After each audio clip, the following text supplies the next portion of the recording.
Aegon's Conquest, A Complete History, Part 1, The World Before the Dragon. In the far east of the known world, beyond the narrow sea, beyond the free cities and their merchant princes, beyond the disputed lands where sellswords bled for coin, there once stood an empire unlike any the world had ever known, or would ever know again. Valyria. The Valyrian freehold was the greatest civilization in the history of mankind. Its dragon lords ruled from a peninsula of volcanic mountains called the 14 Flames, where the earth itself was alive with fire, where rivers of molten rock ran through tunnels deep beneath the ground, and where, from the very heart of those mountains, the dragons were born, great worms of scale and fire, terrible and magnificent, whose wings could blot out the sun and whose breath could melt stone into slag. The Valyrians did not merely tame these creatures. They bonded with them, they rode them, they wielded them as weapons of war and instruments of empire, and with those dragons they conquered half the known world. For 5,000 years the freehold endured. Its roads of fused dragonstone stretched across continents. Its sorcerers shaped living flame. Its dragon lords were as gods among men, proud, imperious, their blood running with the magic of old. They were beautiful in the way that something alien is beautiful, tall and slender, with hair of silver and gold and eyes of deepest violet. They married brother to sister, cousin to cousin, to keep the blood of the dragon pure and potent, and in all those long millennia, no power rose that could challenge them. But empires do not die to enemies alone. Sometimes they die to themselves. In the year that the maesters of the citadel would later reckon as 114 years before the landing of Aegon Targaryen upon the shores of Westeros, a girl of House Targaryen awoke screaming from a dream. Her name was Rhaenys, and she would be remembered forever after as Rhaenys the Dreamer. For what she had seen in the darkness of sleep was no ordinary nightmare. It was prophecy, a vision of cataclysm, of the 14 flames erupting in unison, of the earth splitting apart, of the sea rushing in to fill the void, of every dragon, every tower, every man, woman and child in Valyria, consumed in a storm of fire and ash and death. Her father, Lord Aegon Targaryen, believed her. The other dragon lords did not, and they laughed at Aegon. They called him a coward and a fool. But Aegon gathered his household, his family, his retainers, his wealth, and he loaded 5 dragons onto ships and sailed west, across the narrow sea to the furthest outpost of the Valyrian freehold, a volcanic island in the mouth of Blackwater Bay called Dragonstone. 12 years later, the doom came. The 14 flames erupted all at once in a cataclysm of such incomprehensible violence that the very peninsula of Valyria shattered and sank beneath the boiling sea. Every dragonlord family perished. Every dragon that had not left perished. The roads of fused stone cracked and crumbled. The great cities were swallowed by fire and water and poison fumes that lingered for centuries. The Valyrian freehold, the mightiest civilization the world had ever seen, was gone in a single day of wrath and ruin. And in the smouldering aftermath upon their lonely island in the west, the Targaryens were the last of the dragon lords, the last bloodline of old Valyria, the only family in all the world that still possessed living dragons. But they were diminished. Over the decades that followed, 4 of their 5 dragons died. The Targaryens were lords of a single island, masters of a modest fleet, rulers of nothing but rock and salt water. They watched as the century of blood consumed the east, as the free cities warred over the corpse of the freehold, as Volantis tried and failed to restore the empire, as slave revolts toppled Giscard, and they did nothing. They could do nothing. They were survivors, not conquerors, not yet. And then, in the 27th year before the calendar that would bear his name, a boy was born on Dragonstone who would change everything. His name was Aegon. Part 2, The Dragon and His Sisters. Aegon Targaryen was the son of Lord Arryn Targaryen and his wife, Lady Valina of House Velaryon, a noble seafaring house that, like the Targaryens, traced its blood back to old Valyria. He was not the eldest of Aeryn's children. That distinction belonged to his sister Visenya, born 2 years before him.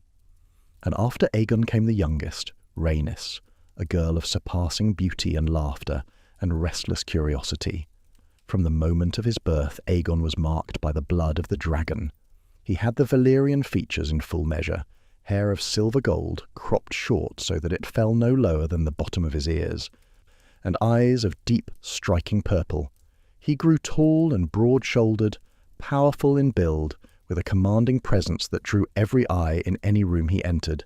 He was handsome, yes, but it was not his beauty that made men follow him. It was something else, something harder to name, a gravity, a certainty. When Aegon Targaryen spoke, men listened, and when he was silent, they waited for him to speak. And yet, for all his charisma, Aegon was an enigma even to those who knew him best. He was not a man of many words. He was not a man of many friends. In all his life, he had only one true companion outside his sisters, a young man named Orys Baratheon, who was rumoured to be Aegon's bastard half-brother, born of Lord Arryn and some woman whose name was never recorded. Orys was fierce where Aegon was restrained, loud where Aegon was quiet, or passionate where Aegon was measured. They were as different as fire and steel, and yet they were inseparable from boyhood. Aegon took no pleasure in tourneys or melees. He was among the finest warriors of his age, skilled with the Valyrian steel bastard sword called Blackfire that had been passed down through his family, but he never fought for sport. He fought only when he had to, and when he did, the matter was settled quickly. He rode his dragon not for the joy of flight, but for war or swift travel. He was faithful to his wives when half the women in the known world would have come willingly to his bed. He was, in short, a man of relentless and singular purpose, and that purpose, for years, remained hidden even from those closest to him. His sisters could not have been more different from one another. Visenya, the elder, was a woman of harsh and austere beauty, voluptuous, sensual, with her silver-gold hair often braided or bound up in rings of wire. But hers was a cold fire. Even those who loved her best called her stern, serious, and unforgiving. She was a warrior born, as comfortable in ringmail as in silk, and she carried the Valyrian steel longsword Darksister as naturally as other women carried fans. She trained at arms with Aegon from childhood, and she could match any knight in the Seven Kingdoms blow for blow. There were whispers, too, that she dabbled in darker arts, that she knew poisons and sorceries, secrets carried from old Valyria that no maester would ever write down. Visenya was feared, Visenya was respected, but Visenya was not loved, not by the court, and perhaps not even by her husband. For it was said, and widely known, either Aegon married Visenya out of duty, because she was the elder sister, and Valyrian custom demanded it.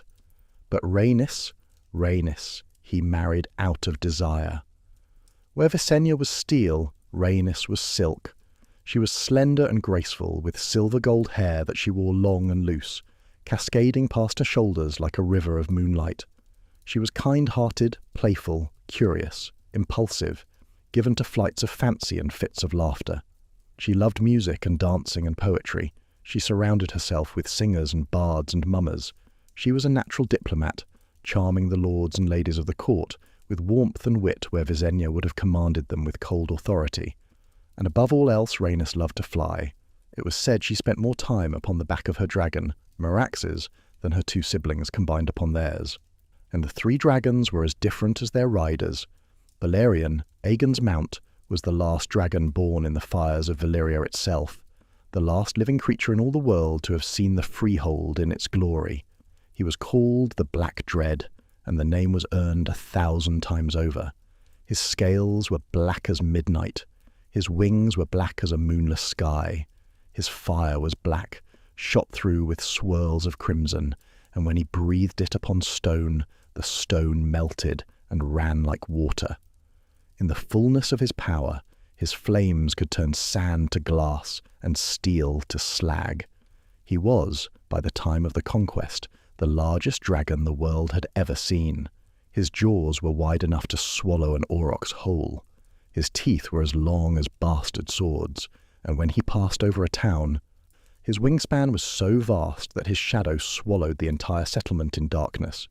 He was willful and fierce, and no creature alive could stand before him.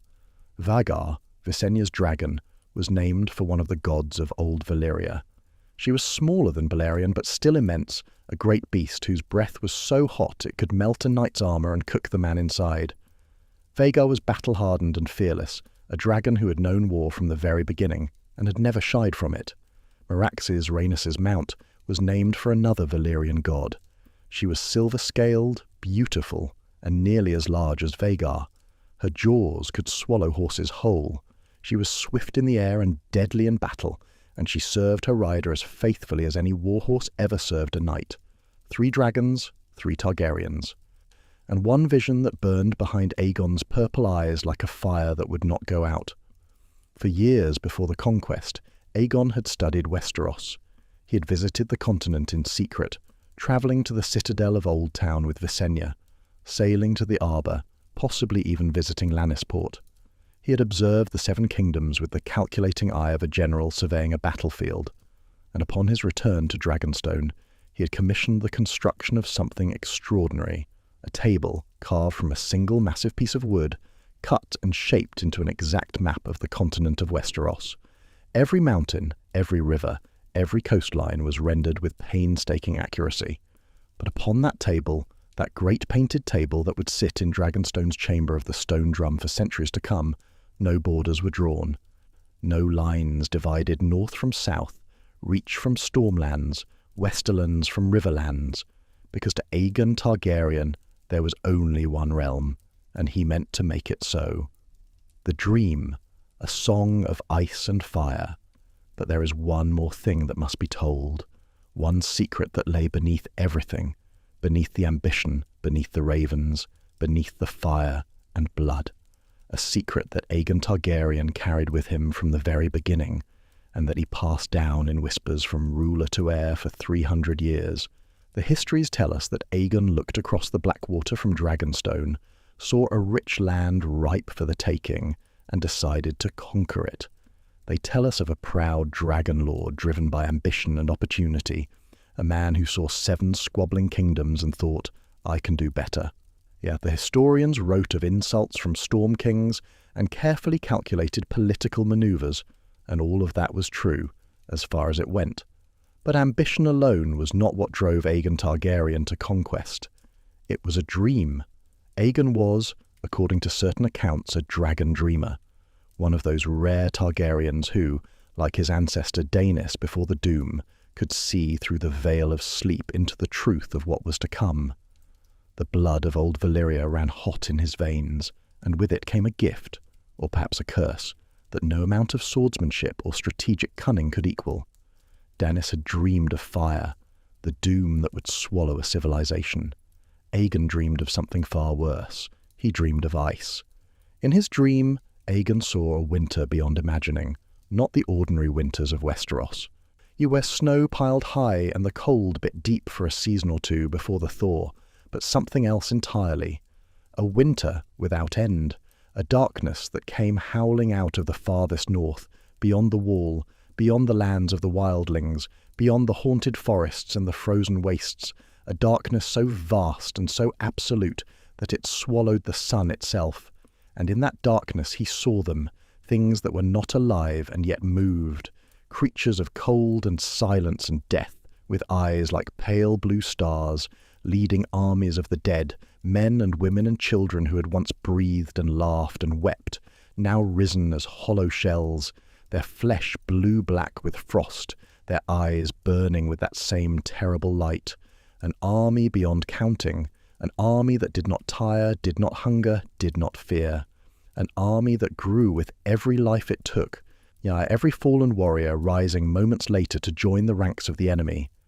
The others, the White Walkers, the ancient nemesis of all living things, who had come once before in the long night, 8,000 years past, and had nearly extinguished the world of men before the heroes of the first men, and the children of the forest drove them back beyond the wall.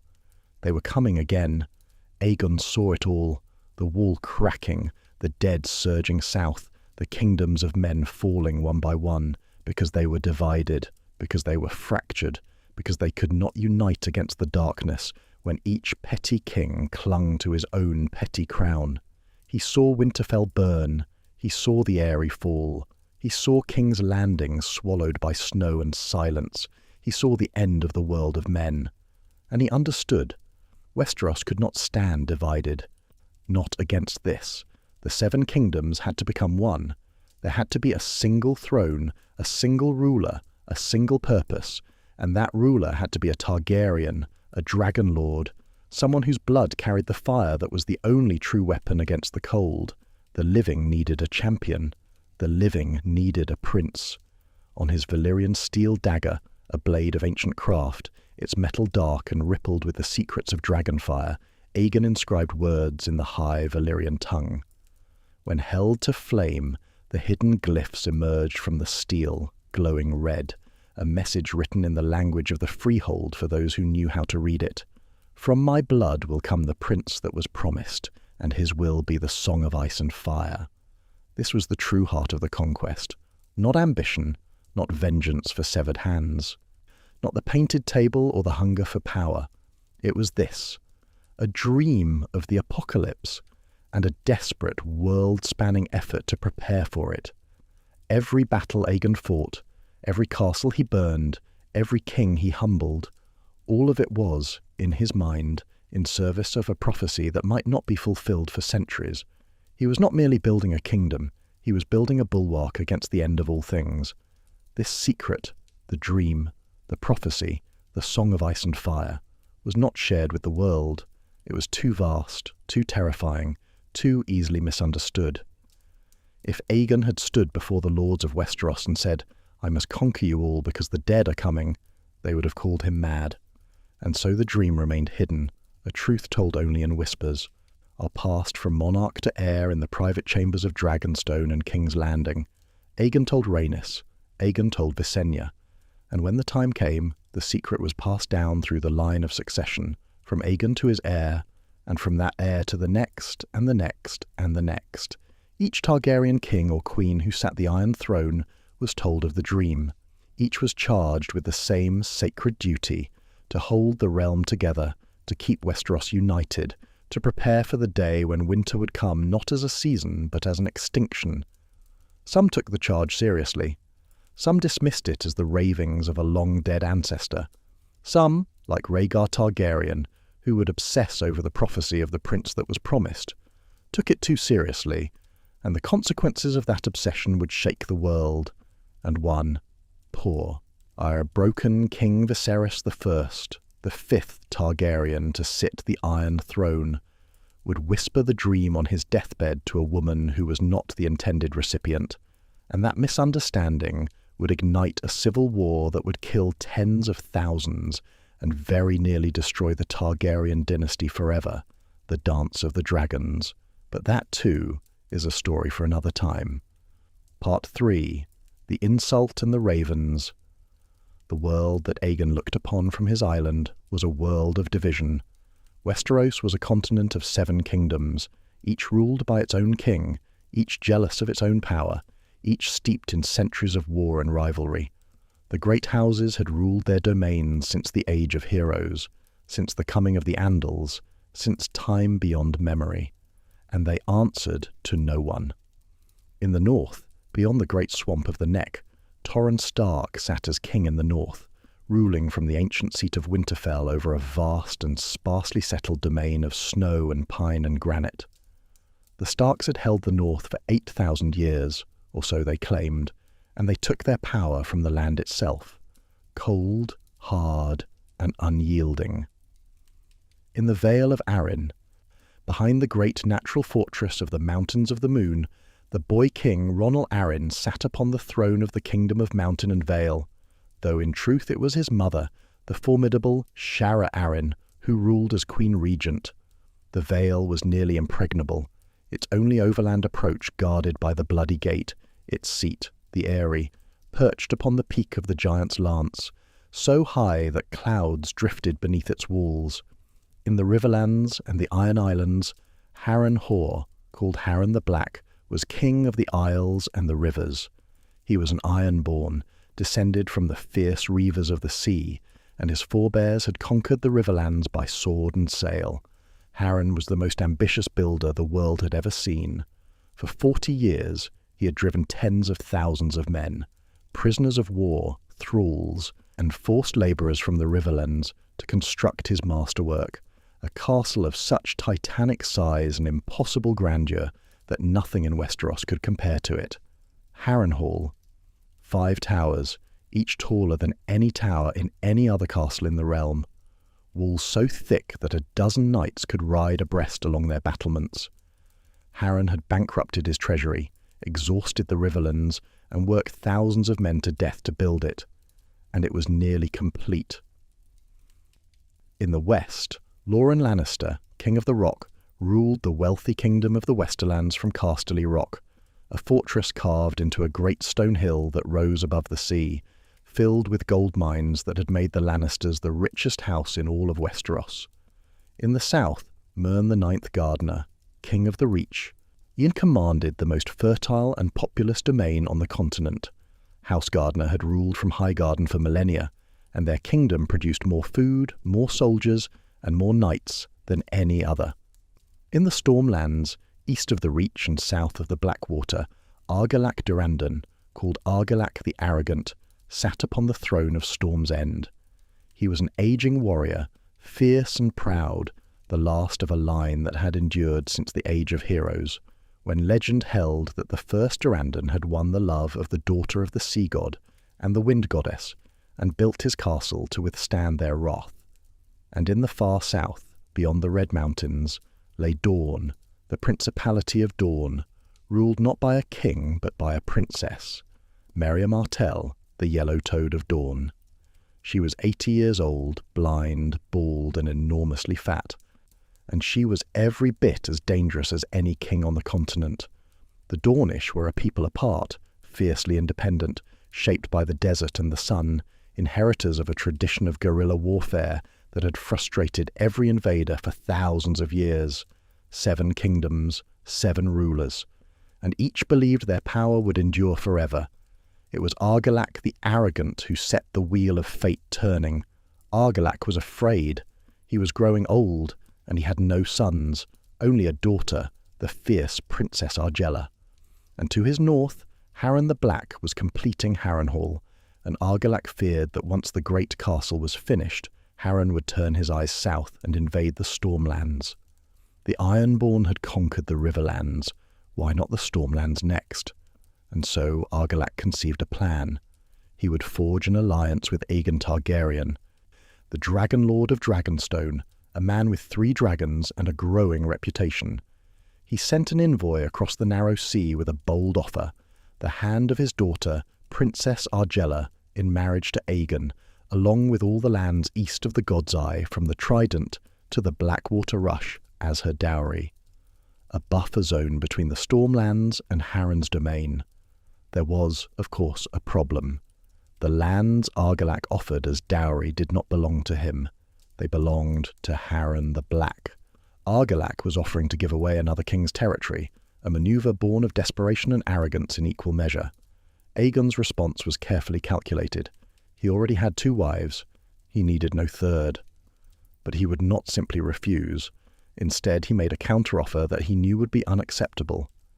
He proposed that Argella marry not him, but his friend and rumoured bastard half-brother, Orys Baratheon, and in return, Aegon asked for additional lands, not just the disputed territory in the Riverlands, but Massey's Hook and the lands between the Blackwater, the Wendwater, and the Mander, lands that Argilac actually possessed, lands that would effectively carve out a great chunk of the Stormlands themselves. It was, from Argilac's perspective, an insult of breathtaking magnitude. To be offered a bastard as a son-in-law? To be asked to surrender his own territory as a dowry? The Storm King's fury was volcanic. Argilac seized Aegon's envoy. He had the man's hands cut off at the wrist, and he sent those severed hands back to Dragonstone with a message, each word dripping with contempt. "These are the only hands your bastard shall have of me."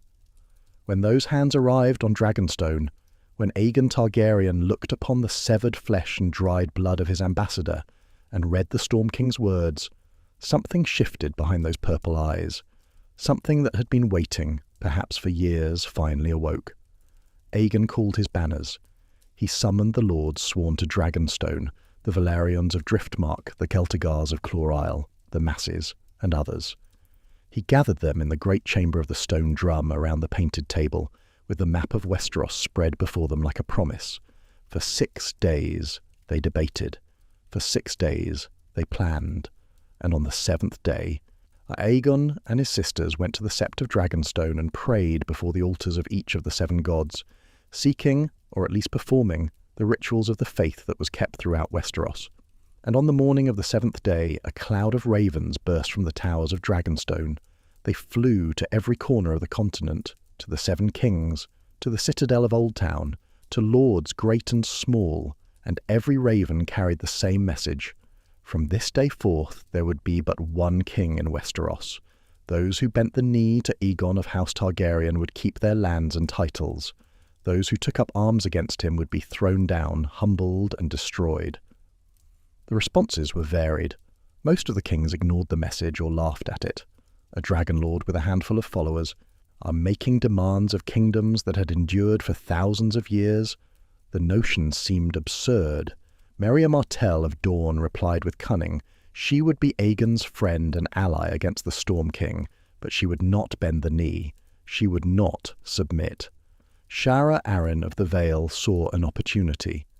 She offered Aegon an alliance and even marriage, if he would name her son Ronnel as his heir. Aegon refused. The rest said nothing, or they said what amounted to nothing.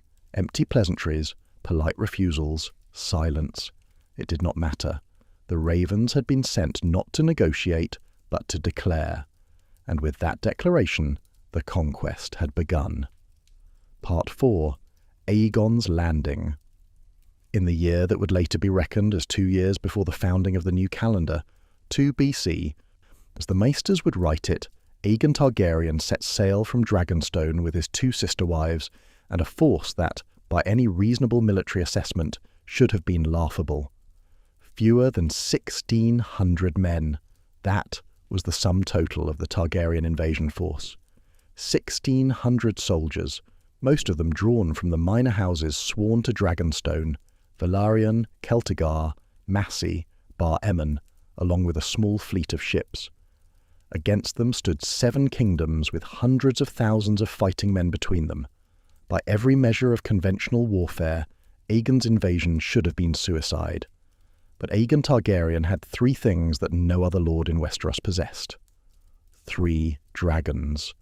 The fleet sailed west, and Aegon chose his landing site with the precision of a man who had studied his maps for years. He brought his forces ashore at the mouth of the Blackwater Rush, a wide river that emptied into the sea between 3 large hills. The location was chosen with exquisite strategic cunning. It sat in the disputed borderlands between the Stormlands to the south and the Riverlands to the north, so that neither Argilac nor Harren could be sure whose responsibility it was to respond. It was accessible by water, but defensible by land, and those 3 hills, which would later be named for the 3 conquerors themselves, Aegon's High Hill, Visenya's Hill, and Rhaenys' Hill, provided commanding views of the surrounding countryside. Upon the highest of the 3 hills, Aegon ordered the construction of a crude wooden Motte and Bailey fortification, a rough castle of logs and earth that would serve as his first foothold on the mainland. It would be called the Aegon Fort, and though it was nothing compared to the great stone castles of Westeros, it was enough. It was a claim, hammered into the earth like a stake, and then he raised his banner. For the first time in history, the sigil of House Targaryen flew above the soil of Westeros, a 3-headed dragon red upon a black field, each head breathing fire. 3 heads for 3 dragons, 3 heads for 3 Targaryens, 3 heads for 3 conquerors. The first moves were swift and decisive. Rhaenys, astride Meraxes, flew to Rosby, a castle held by a minor lord in the Crownlands. The sight of a dragon circling overhead, silver scales gleaming in the sun, the beat of those vast wings sending tremors through the earth. It was enough. Lord Rosby opened his gates and yielded without a blow being struck. Visenya, and upon Vhagar, flew to Stokeworth. The Stokeworths were not so quick to submit. Visenya gave them a demonstration. Vhagar descended upon the castle and unleashed a torrent of dragon flame upon the roof. The tiles cracked, the timbers smoked, the heat was felt through every stone wall. It was not enough to destroy the castle, merely enough to show what could be done if Visenya wished it. The message was received. Stokeworth surrendered. But the first true test of Targaryen arms came not from a king, but from two lords of the Crown Lands. Lord Darklyn of Duskendale and Lord Mooton of Maidenpool refused to yield. They joined their forces, 3,000 men, and marched south toward the Aegon fort, determined to crush the invaders before they could establish themselves. Aegon sent Orys Baratheon to meet them on the march with what forces he could muster. But while Orys advanced on the ground, Aegon himself descended from the sky. Balerion came upon them like a nightmare-given form, a shadow vast enough to darken the earth beneath him, and then a roar that shook the trees, and then fire, black and terrible, that turned the front ranks of the marching column into screaming torches. Lord Darklyn died in the first pass. Lord Mooton died in the second. Their hosts shattered like glass struck by a hammer. The survivors, including Jon Mooton, the late lord's brother, threw down their swords and bent the knee. It was over in minutes. 3,000 men routed, 2 lords dead, and the message rang out across the Crown Lands like a bell. The dragons are real, and there is no defence against them. In the aftermath of that first victory, with the defeated lords gathered at the Aegon fort, a ceremony took place that would echo through 3 centuries of history. Queen Visenya took a circlet of Valyrian steel studded with square-cut rubies and placed it upon her brother's head, and Queen Rhaenys, standing at his other side, lifted her voice and spoke the words that would be remembered for all time. Aegon, first of his name, King of all Westeros, and shield of his people. It was a declaration, not a coronation. No septon blessed it, no holy oil was poured, but it was a beginning, the first time the name was spoken aloud, the first time a Targaryen claimed the title of king over the entire continent. And with that crown upon his brow, and the ashes of his enemies still drifting on the wind, Aegon Targaryen began the war in earnest. Part 5. The Vale and the Sea. The Targaryen strategy was one of simultaneous attack on multiple fronts, a strategy that was only possible because they possessed 3 dragons and 3 dragon riders, who could cover vast distances in hours that would take armies weeks to march, while Aegon himself would march northwest to deal with Harren the Black and the Kingdom of the Isles and the Rivers. He dispatched his forces on 2 other missions. The Targaryen fleet, commanded by Lord Daemon Velaryon, the master of ships and head of the proud Velaryon family, would sail north to Gulltown, the principal port of the Vale of Arryn, escorted by Queen Visenya upon Vhagar. The objective was bold, to land an invasion force in the Vale and bring the Arryns to heel. Meanwhile, the greater part of the Targaryen host, such as it was, would march south under the command of Orys Baratheon, with Queen Rhaenys and Meraxes flying above them. Their target was Argilac the Arrogant and the Kingdom of the Storm. The strike at the Vale came first, and it did not go well. As the Targaryen fleet approached Gulltown, they found the Arryns waiting for them. Queen Regent Shara Arryn was no fool. She had received Aegon's ravens, she had heard the reports of dragonfire, and she had acted. A hastily assembled but formidable fleet, Arryn warships augmented by 12 Braavosi vessels hired at great expense, sailed out to meet the invaders in the waters off Gulltown.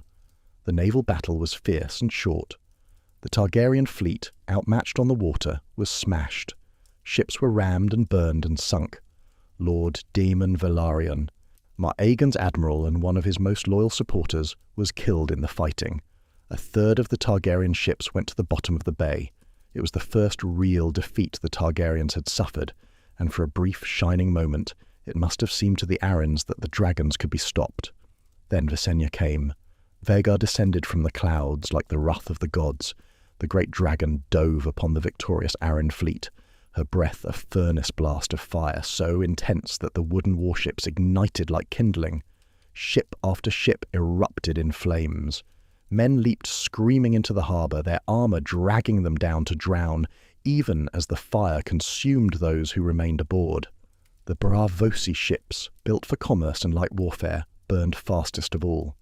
When it was over, the Arryn fleet was destroyed, but so was the Targaryen fleet. It was a Pyrrhic victory at best, a strategic stalemate. The Vale remained unconquered, its mountains and its bloody gate intact, its young king safe in his eyrie above the clouds. But the Arryns had been blooded, and they had learned a terrible lesson. Ships burn. The battle had another consequence. On the Three Sisters, the cluster of islands in the bight between the north and the Vale, the local lords saw an opportunity in the chaos.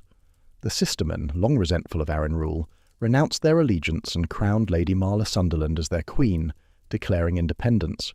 It was a small rebellion, but it was a crack in the edifice of the old order, one of many that Aegon's invasion was opening across the continent. Visenya, having destroyed the Arryn fleet, did not press the assault on the Vale. Instead, she flew to rejoin Aegon. The Vale could wait. There were more urgent matters to attend to. Part 6. Fire over Harrenhal. Aegon, meanwhile, had marched his forces northwest from the Aegon fort, following the shore of the God's Eye toward the greatest castle in Westeros, Harrenhal. The march was not unopposed. Harren the Black had sons, bold, violent men who had inherited their father's ferocity, if not his cunning. Twice Aegon's forces were attacked on the southern shore of the God's Eye. The first engagement, the Battle of the Reeds, was a Targaryen victory. Though a costly one, men died in the marshes, brought down by iron-born axes in the tall grass. But the second engagement was worse. At a place called the Wailing Willows, two of Harren's sons led a daring nighttime assault. They loaded their warriors into longboats, muffled the oars, and crossed the lake under cover of darkness. They fell upon the Targaryen rear while the host was encamped, and the slaughter was terrible. For a brief, chaotic hour, it seemed as if the Ironborn might shatter Aegon's advance entirely. They did not reckon with Balerion. As Harren's sons and their victorious warriors were crossing back across the lake, whooping with triumph, the Black Dread fell upon them from above. The night sky turned orange, the water turned to steam, the longboats became floating pyres. Both of Harren's sons died on the lake, burned to ash in their boats, their screams swallowed by the hiss of dragonfire meeting water. It was a devastating blow to Harren. But the king of the isles and the rivers did not falter. He had his castle, and his castle, he believed, was impregnable. Harrenhal was, without exaggeration, the largest castle ever built in Westeros. Its 5 towers, the Tower of Dread, the Widow's Tower, the Wailing Tower, the Tower of Ghosts, and the Kingspire Tower, soared to heights that dwarfed any other fortification on the continent. Its walls were so thick that a dozen mounted knights could ride abreast along their battlements. Its gatehouse alone was as large as the great keep of Winterfell. Harren had spent 40 years and the wealth of 2 kingdoms building it. He had worked thousands of men to death in its construction, and now it was complete, a monument to his ambition, his cruelty, and his power. And Harren believed with absolute certainty that no force on earth could breach those walls. But Aegon did not need to breach the walls. As his army approached Harrenhal, something remarkable happened. Harren sent ravens to his river lords, commanding them to march to the defence of the castle. Instead, they rose against him. Lord Edmund Tully of River Run, brave, bold Edmund who had chafed under Ironborn rule for years, was the first to declare for Aegon. The Tullys marched, and then the Blackwoods marched, and the Brackens marched, and the Mallisters and the Freys and dozens of lesser houses besides. One by one, the river lords renounced their oaths to Harren and swore new oaths to the Targaryen invader. The hated Ironborn yoke was thrown off in a matter of days. Suddenly, Harren the Black found himself not the lord of a kingdom, but the prisoner of a single castle. His river lords had abandoned him. His sons were dead on the God's Eye. He had 10,000 Ironborn swords behind Harrenhal's walls, but outside those walls stood 8,000 men under Aegon's command, and above those walls circled the Black Dread. Still, Harren would not yield. Aegon rode to the gates of Harrenhal beneath a peace banner to parley. The 2 men faced each other, the Dragon Lord and the Ironborn King, across the threshold of the greatest castle the world had ever known, and they exchanged words that would be quoted for 300 years. "Yield now," Aegon said, "and you may remain as Lord of the Iron Islands. Yield now, and your sons will live to rule after you. I have 8,000 men outside your walls." Harren answered, his voice thick with contempt. "What is outside my walls is of no concern to me. Those walls are strong and thick." "But not so high as to keep out dragons," Aegon replied. "Dragons fly," Harren sneered. "I built in stone. Stone does not burn." Aegon looked at him, and in a voice that carried the weight of prophecy, he spoke the last words Harren the Black would ever hear from a free man. "When the sun sets, your line shall end." Harren retreated behind his walls. He barred his gates. He waited. And as the sun sank below the western horizon, painting the sky in shades of blood and gold, Aegon mounted Balerion the Black Dread and rose into the darkening sky. What followed was not a battle. It was an execution. Balerion rose above the towering walls of Harrenhal, walls that Harren had believed no army could scale, no siege engine could break. The dragon circled once, twice, the great black wings catching the last light of the dying sun. And then Balerion descended, not upon the walls, but inside them. He plunged through the open sky above the castle like a thunderbolt, and he opened his jaws, and he breathed. The fire that came from Balerion's maw was unlike any fire the world had seen. It was black as tar, shot through with veins of crimson, and it burned with such impossible volcanic intensity that it did what Harren had sworn could not be done. It melted stone. The towers of Harrenhal, those magnificent, impossible towers that had taken 40 years to build, went up like candles. The stone itself began to glow, first red, then white, then liquid. The walls softened and sagged and ran like wax down the sides of the towers. The Tower of Dread twisted upon itself. The Kingspire Tower cracked down its centre as the heat expanded the stone faster than it could endure. Inside, the floors collapsed as the mortar dissolved. Men died in their armour, boiled alive in suits of steel. Men died in their sleep, killed by the heat before the flames ever reached them. Men died running, their feet melting into the stone floor beneath them. And Harren the Black, King of the Isles and the Rivers, died in the highest room of the tallest tower of the greatest castle ever built, surrounded by the melting walls of his masterwork, his flesh searing from his bones as the black fire of Balerion the Black Dread consumed him and his line and his legacy in a single apocalyptic night.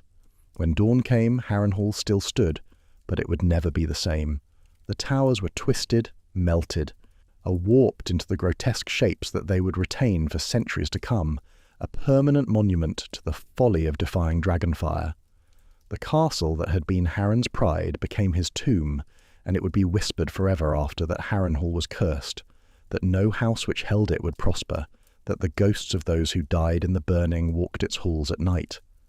The next morning, Aegon stood before the gates of the ruined castle and received the oaths of the river lords. Lord Edmund Tully knelt first, and Aegon raised him to his feet and named him Lord Paramount of the Trident, overlord of all the Riverlands. The other river lords did homage in turn, both to Aegon as their king and to Edmund as their liege lord, and the melted swords of Harren's Ironborn, twisted, as ruined blades pulled from the wreckage, were sent downriver on barges to the Aegon fort. They would become part of something new, something terrible, something magnificent. The Iron Throne. Part 7. The Last Storm. While Aegon had been breaking Harren's power in the Riverlands, Orys Baratheon and Queen Rhaenys had been fighting their own war in the south. Their target was Argilac the Arrogant, the Storm King who had sent Aegon those severed hands, the man who had started it all. The march south from the Aegon fort was not easy. Argilac's bannermen were fierce and loyal, and they did not wait for the invaders to reach Storm's End. Lords Errol, Fell, and Buckler, hardened Stormlander warriors, surprised the advance elements of Orys's host as they were crossing the Wend Water. The attack was swift and brutal.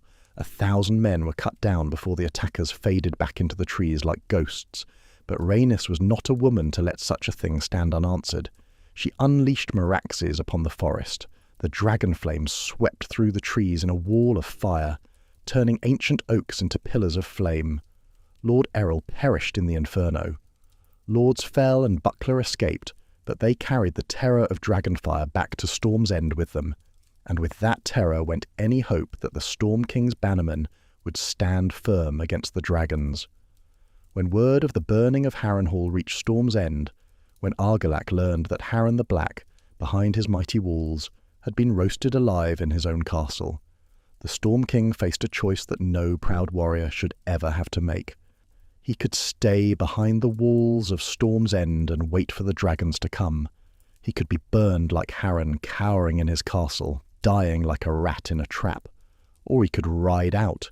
He could meet his enemy in the open field, sword in hand, and die like a king. Argilac the Arrogant chose to ride. He gathered his bannermen at Storm's End, a great host, twice the size of the Targaryen force that opposed them, with 4 times as many mounted knights. He marshalled his strength and he marched north toward Bronzegate, where Rhaenys' aerial reconnaissance told Orys the Stormlanders would come. Orys, acting on the intelligence Rhaenys provided, chose his ground carefully. He fortified a strong position on the hills south of Bronzegate, anchoring his flanks, placing his spearmen where the terrain would slow a cavalry charge. It was good ground, not perfect, but good. And then he waited. As the 2 armies drew near each other, the sky darkened. The wind rose. Thunder growled in the distance, and then, as if the storm god himself had chosen to participate in the battle, a massive storm broke over the field, the most violent storm anyone could remember, with rain hammering down in sheets, lightning splitting the sky, and wind howling like a wounded animal. It blew directly into the faces of the Targaryen host. Argilac saw the storm and made his decision. His men had been born in such weather. They were Stormlanders.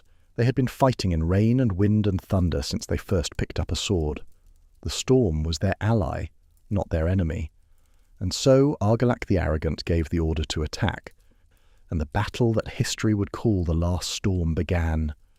The first charges came from Argilac's mounted knights, thundering up the muddy slopes toward the Targaryen lines.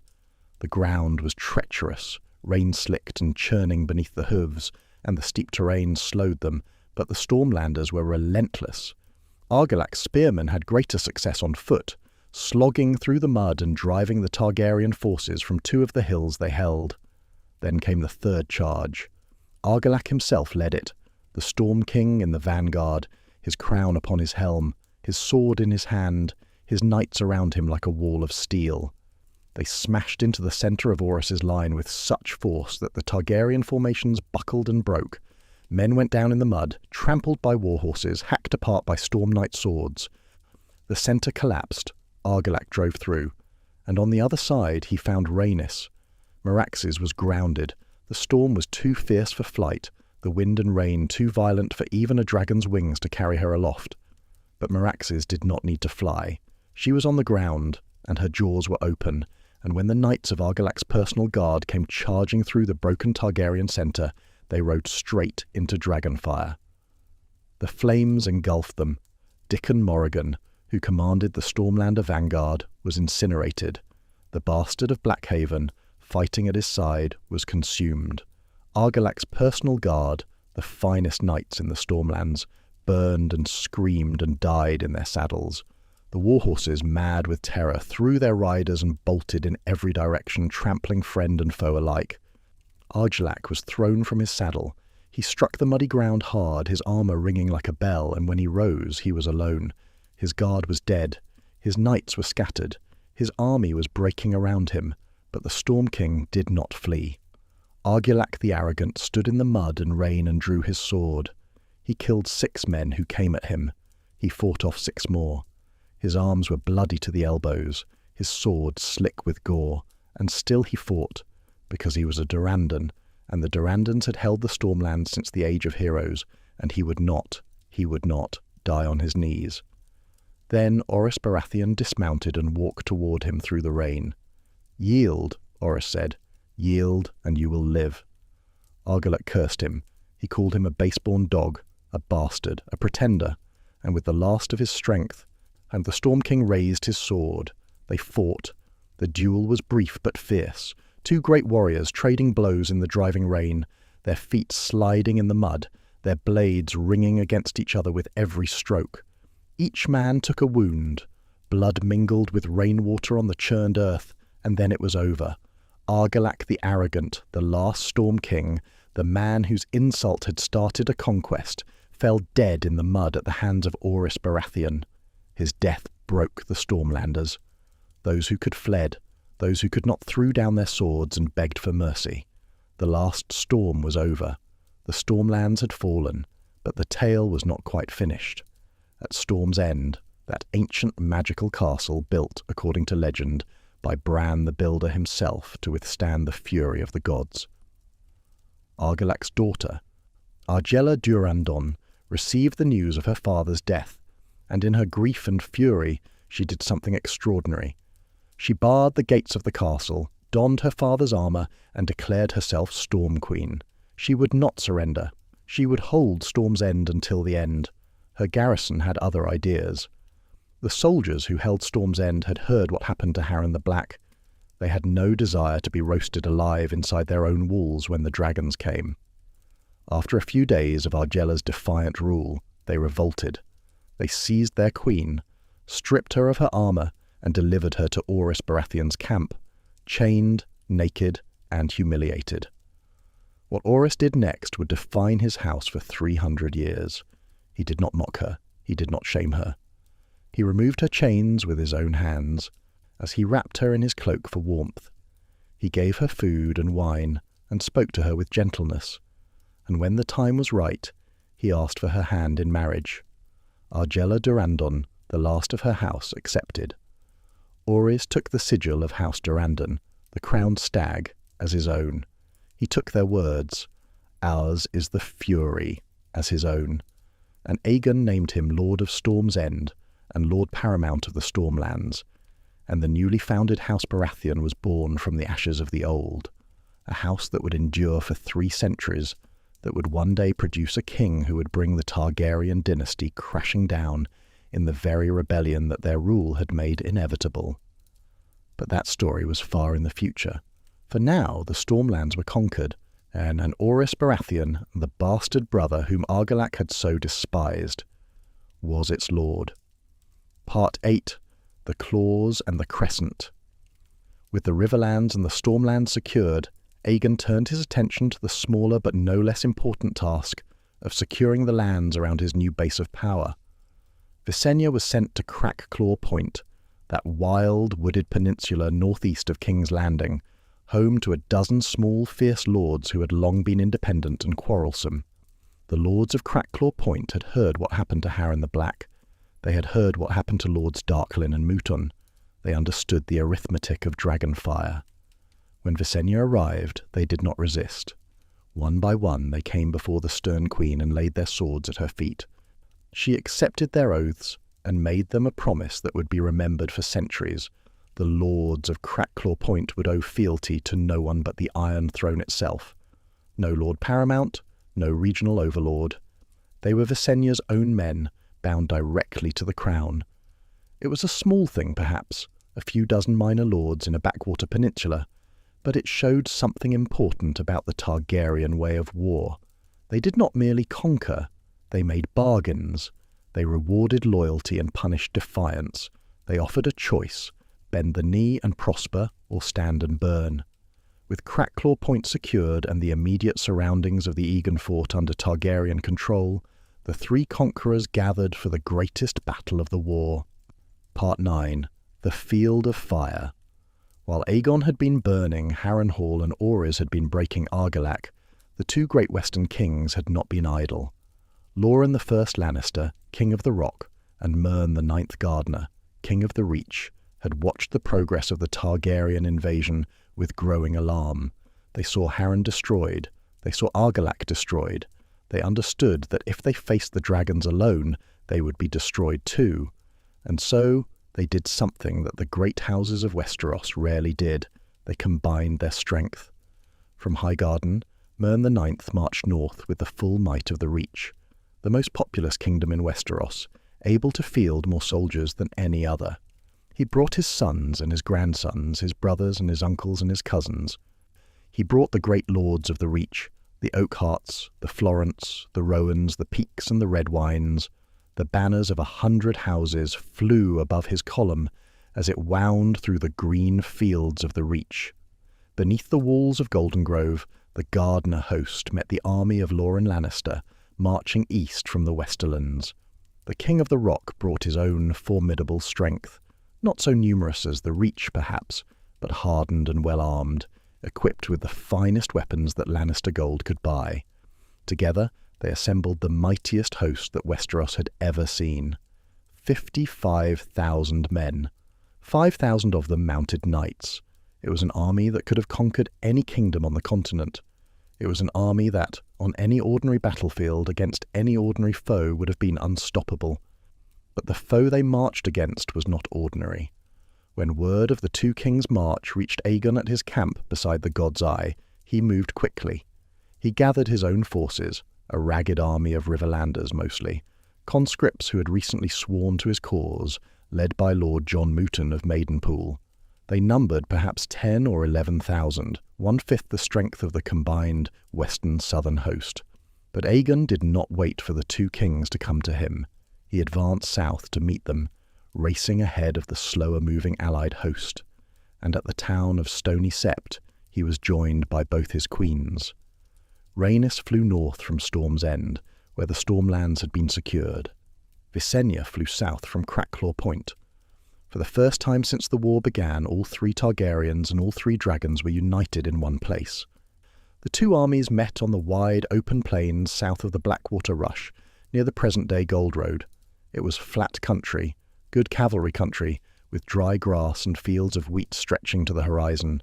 The two kings had chosen it deliberately, open ground where their vastly superior numbers of mounted knights could charge and break the Targaryen line with ease.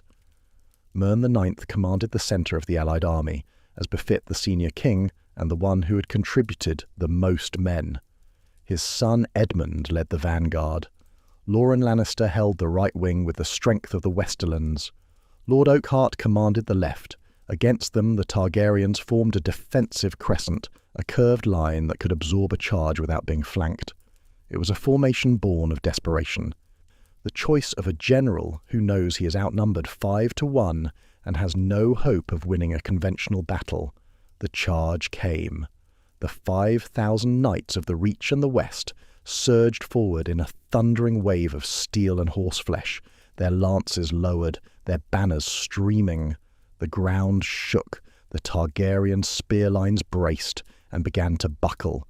The sheer weight of the cavalry charge was crushing. Men were trampled, spears shattered, the crescent bent inward, and then it began to break. The two kings must have felt a surge of triumph in that moment. Their knights were doing what knights had always done, what they had been bred and trained and armoured to do. They were smashing the enemy line. The battle would be over in minutes. Then the sky went dark. Aegon, Visenya, and Rhaenys took to the air together, all 3 dragons rising at once, the first and only time in the entire conquest that Balerion, Vhagar, and Meraxes were unleashed simultaneously on the same battlefield. What happened next would give the battle its name forever. The dragons did not simply breathe fire upon the enemy army, they breathed fire upon the earth itself. The dry grass, that wide golden expanse of wheat and wild grass that the two kings had chosen for their battlefield, erupted into flame. The fire spread faster than a horse could gallop, driven by the wind, fed by the tinder-dry fields. The dragons flew upwind of the allied army, setting blaze after blaze, creating a wall of fire that swept across the field like a tidal wave. Lord Mouton's Targaryen forces positioned upwind were safe. They stood behind the fire and watched. The Lannister and Gardner host was not safe. Men burned. Horses screamed and threw their riders and stampeded through their own ranks, spreading the fire further. Knights in full plate armour became ovens, the steel heating until the men inside cooked alive. Those who tried to flee ran into more fire. Those who stripped their armour and ran were cut down by Targaryen soldiers waiting beyond the flames. The air itself became poison. thick with smoke and ash and the acrid stench of burning flesh. King Mern, the 9th Gardener, who had ridden so proudly at the head of 55,000 men, was caught in the inferno. He died on the field, and his sons died with him. His grandsons died, his brothers died, his uncles died, his cousins died. The entire male line of House Gardener, a house that had ruled the Reach for thousands of years, since the legendary Garth Greenhand himself, was extinguished in a single afternoon. One nephew survived the battle but died of his burns 3 days later. With his death, House Gardener died forever. The Knights of the Order of the Green Hand, the Reach's most storied order of chivalry, were wiped out to a man. Lord Armon Peake and his sons perished. Thousands upon thousands of others perished with them. When the fires finally burned out, more than 4,000 men lay dead, burned beyond recognition, their armour fused to their bones, their swords melted into twisted slag. Another 10,000 bore terrible burns that would scar them for life. The greatest army Westeros had ever assembled had been destroyed in less than an hour. Visenya took an arrow in the shoulder during the battle, the only wound any of the 3 Targaryens suffered. She pulled it out and continued fighting.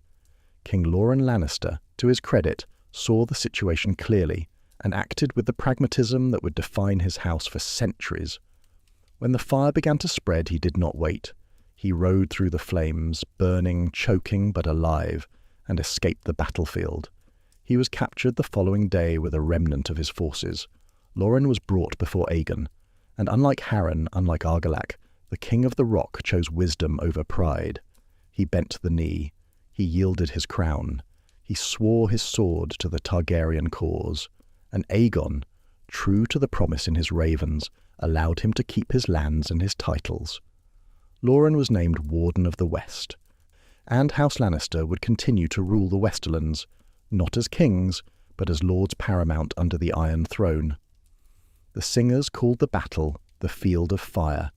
It would be remembered as the most devastating engagement in the history of Westeros, the day the old world burned and a new one was born from the ashes. Aegon wasted no time. He marched immediately for Highgarden, seat of the now extinct House Gardener. When he arrived, he found the castle in the hands of its steward, a man named Harren Tyrell, who had been left behind to manage the household while his king marched to war. Harren Tyrell opened the gates of Highgarden without resistance. He surrendered the castle, surrendered the Reach, and pledged his loyalty to Aegon. In return, Aegon raised this steward, this man of no particular birth or martial glory, to one of the highest positions in the realm. Harren Tyrell was named Lord of Highgarden, Lord Paramount of the Mander, and Warden of the South. His descendants would rule the Reach for 300 years. The great houses of the region, the Florents, the Oakharts, the Rowans, the Peakes, the Redwynes, protested bitterly. They insisted that their blood was nobler, that they had closer ties to the Gardener line, that the Tyrells were mere up-jumped stewards, unworthy of the honour. Their protests were noted, their protests were ignored. They had marched against Aegon at the Field of Fire. The Tyrells had not. The lesson was clear. Part 10. The King Who Knelt. Aegon had planned to press south immediately after the Field of Fire, to secure Old Town, the Arbor, and then finally to deal with Dorne. But while he was still at Highgarden, accepting oaths and reorganising his new domains, word came from the north that changed everything. Torrhen Stark, king in the north, had called his banners. 30,000 Northmen had crossed the Neck, that vast boggy wasteland that separated the north from the rest of Westeros, and were marching south. The Starks had gathered their strength with deliberate care. The Umbers and the Karstarks and the Manderleys and the Boltons and the Mormonts and every other northern house had answered the call. It was the largest army the North had fielded in living memory, and its soldiers were hardened men, veterans of a harsh land, accustomed to cold and privation and war. Torrhen Stark was no fool. He knew what had happened at the Field of Fire. He had heard the reports of the burning of Harrenhal. He understood in the cold, rational way of the Starks exactly what he was marching toward. But he marched anyway, because he was the king in the north, and the north did not bend easily, not to Andal invaders, not to Ironborn Reavers, not to anyone. But he was not marching blindly. He was marching to negotiate from a position of strength. Aegon responded with breathtaking speed. He gathered every lord and knight who had already bent the knee, men from the Reach, the Westerlands, the Stormlands, the Riverlands, and he raced north to meet the Stark host. When the two armies finally caught sight of each other across the waters of the Trident, the same river where so much of Westerosi history had been and would be written, the picture that greeted Torrhen Stark was sobering. On the south bank of the river stood a Targaryen host of 45,000 men, half again the size of Torrhen's army. Men from every corner of the continent that Aegon had already conquered, marching under 100 different banners, but united under the three-headed dragon, and above them, circling in the sky like vultures over a battlefield, were 3 dragons. Torrhen's northern lords were divided. Some wanted to attack. The Umbers, fierce and proud, argued for a dawn assault across the river. Others, more cautious, suggested retreating to Moat Cailin, that ancient, yet crumbling fortress in the neck that had held against every southern invasion for thousands of years. From behind those walls, in that swampland of bogs and quicksand and lizard lions, even dragons might be stymied. And then there was Brandon Snow. Brandon Snow was Torrhen's bastard half-brother, a hard, bold man who came to his king with a plan that was as daring as it was desperate. He would cross the river alone, at night, and creep into the Targaryen camp. He would find the 3 dragons where they slept, and he would kill them. It was madness, of course. Even the most skilled assassin in the world would have little chance of killing 1 dragon, let alone 3, and if he failed, the reprisal would be catastrophic. But Brandon Snow was willing to try, and there was a part of Torrhen, the proud, wolf-blooded part, that wanted to let him. But Torrhen Stark was not merely proud. He was wise, and when he looked across the river at Aegon's host, he did not see an opportunity for glory. He saw the field of fire. He saw Harrenhal. He saw 55,000 men burning in a field of dry wheat, their screams carried on the wind.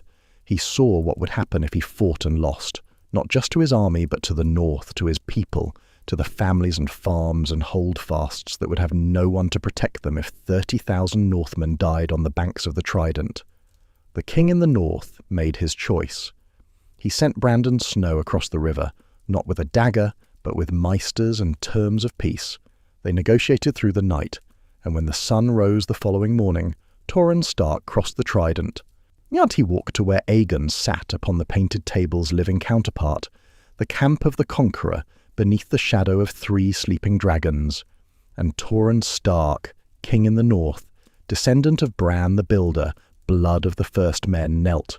He lay his crown at Aegon's feet, the ancient crown of the kings of winter, forged in an age before memory, and he bent his grey head and swore his fealty. Aegon raised him, named him Lord of Winterfell and Warden of the North. The Stark lands, the Stark titles, the Stark power, all of it was preserved. The North would be governed by its own lords, by its own customs, under its own ancient laws. The only thing that changed was that the king in the north was now the Warden of the North, and above him sat a king in a city that did not yet exist. Our history would call Torrhen the King Who Knelt, and there were those, proud northerners, bitter at the surrender, who meant it as an insult. But there were others who recognized it for what it was, the most courageous act of the entire conquest. Torrhen Stark sacrificed his crown to save his people. He traded pride for survival, glory for peace, and in doing so, he ensured that the North endured, unburned, unbroken, unbowed, when so many others did not. Part 11. The Eyrie Surrenders. With the North secured and the great mainland kingdoms falling like dominoes, only 2 remained, the Vale of Arryn and the Principality of Dorne. The Vale presented a unique problem. It was, perhaps, the most naturally defensible kingdom in all of Westeros. The mountains of the moon ringed it like a wall of granite, and the only overland approach was through the Bloody Gate, a narrow pass between 2 towering cliffs that had been fortified since the Age of Heroes. A handful of men could hold the Bloody Gate against an army of thousands. Behind that gate, the Vale spread out in a fertile, sheltered valley, protected on all sides by impassable peaks. and at the very heart of the Vale, atop the mountain called the Giant's Lance, sat the Eyrie, a castle so high that it seemed to touch the sky, accessible only by a winding path that passed through three-way castles, stone, snow, and sky. Shara Arryn, the Queen Regent, had been preparing for this moment. She had reinforced the Bloody Gate. She had tripled the garrisons at the way castles. She had gathered a host of Vale knights, among the finest heavy cavalry in Westeros, and positioned them to defend every approach. And she had made one final offer to Aegon: marry her, name her son Ronnel as his heir, and the Vale would join the realm peacefully. Aegon refused. He had his queens. He had his heirs. He would accept nothing less than unconditional submission. But the Arryns were confident. They had their mountains. They had their gate. They had their castle in the sky. Let the dragons come. The winds around the Giant's Lance were treacherous, the cliffs unassailable. What could even a dragon do against a castle perched upon the very summit of a mountain? Visenya showed them. She did not approach the Bloody Gate. She did not bother with the way castles. She did not even announce herself to the Lords of the Vale. She simply flew.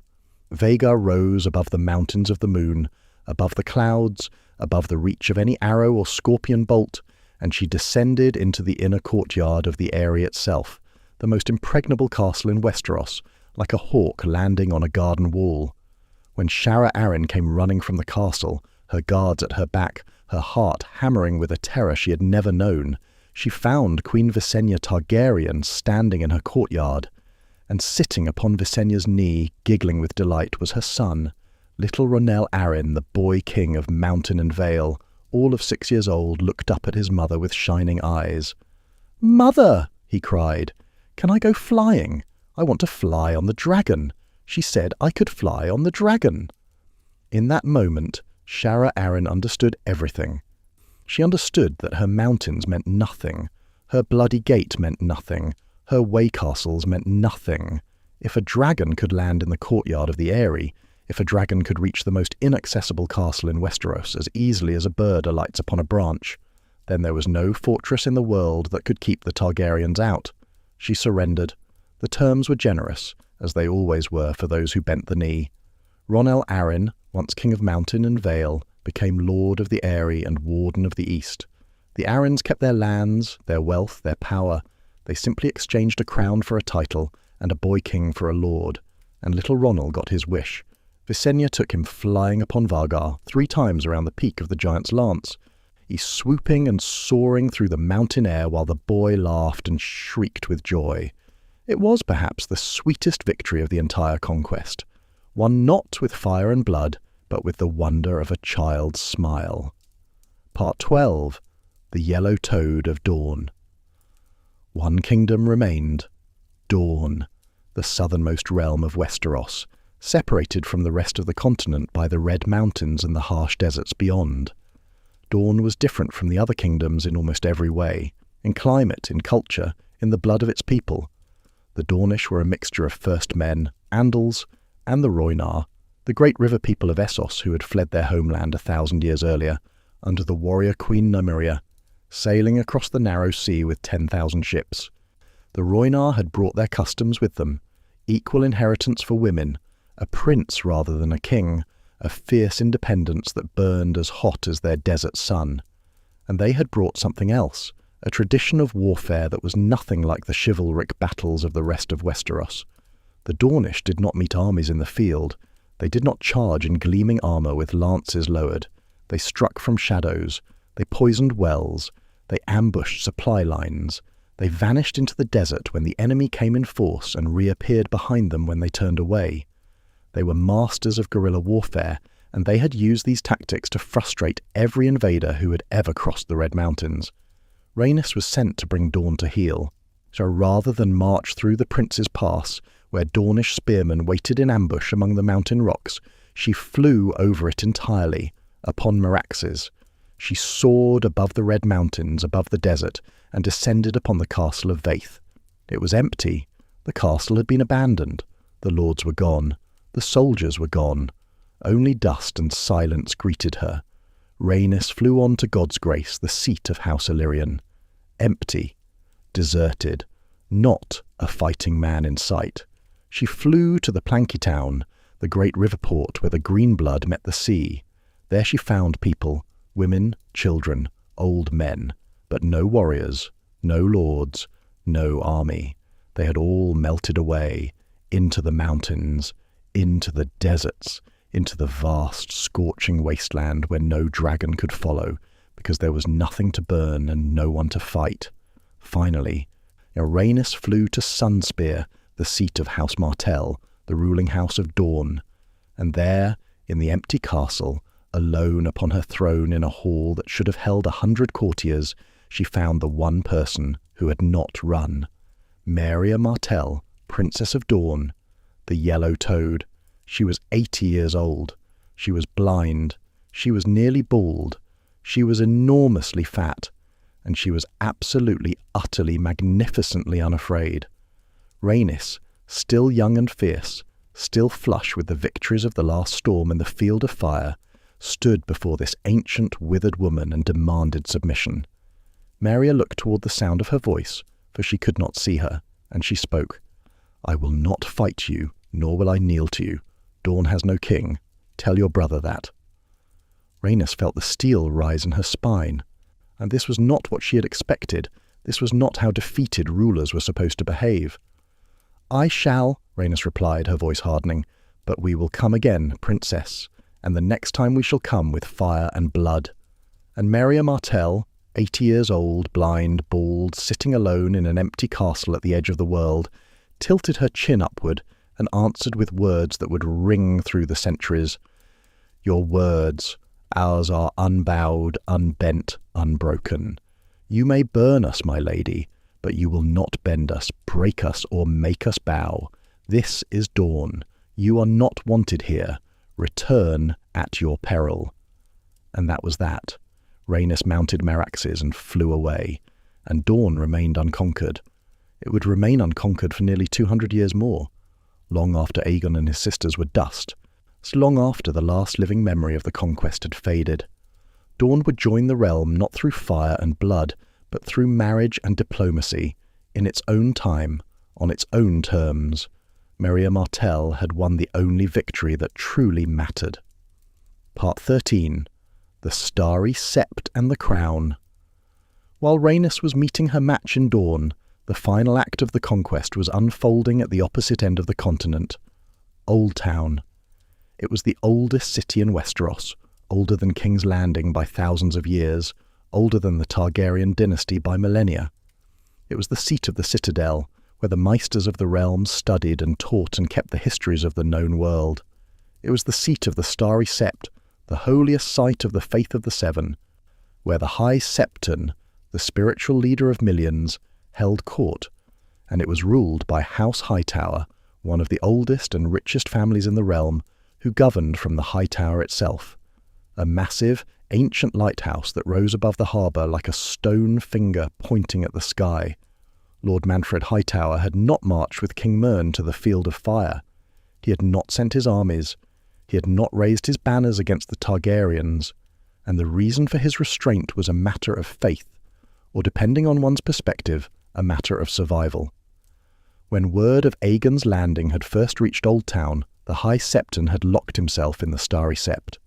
For 7 days and 7 nights he fasted and prayed, seeking the guidance of the 7 gods. On the 7th day, so the faith proclaimed, the crone lifted her golden lamp and showed the High Septon a vision. In that vision, Oldtown burned. If the city opposed the Targaryens, it would be consumed by dragonfire, just as Harrenhal had been consumed. Whether the vision was genuine divine revelation, or merely the political calculation of a shrewd religious leader who could read a map, is a question that maesters have debated ever since. Regardless, the High Septon emerged from the Starry Sept and proclaimed his verdict. Oldtown would not fight. Lord Manfred Hightower obeyed. He kept his armies home. He closed no gates. He raised no banners.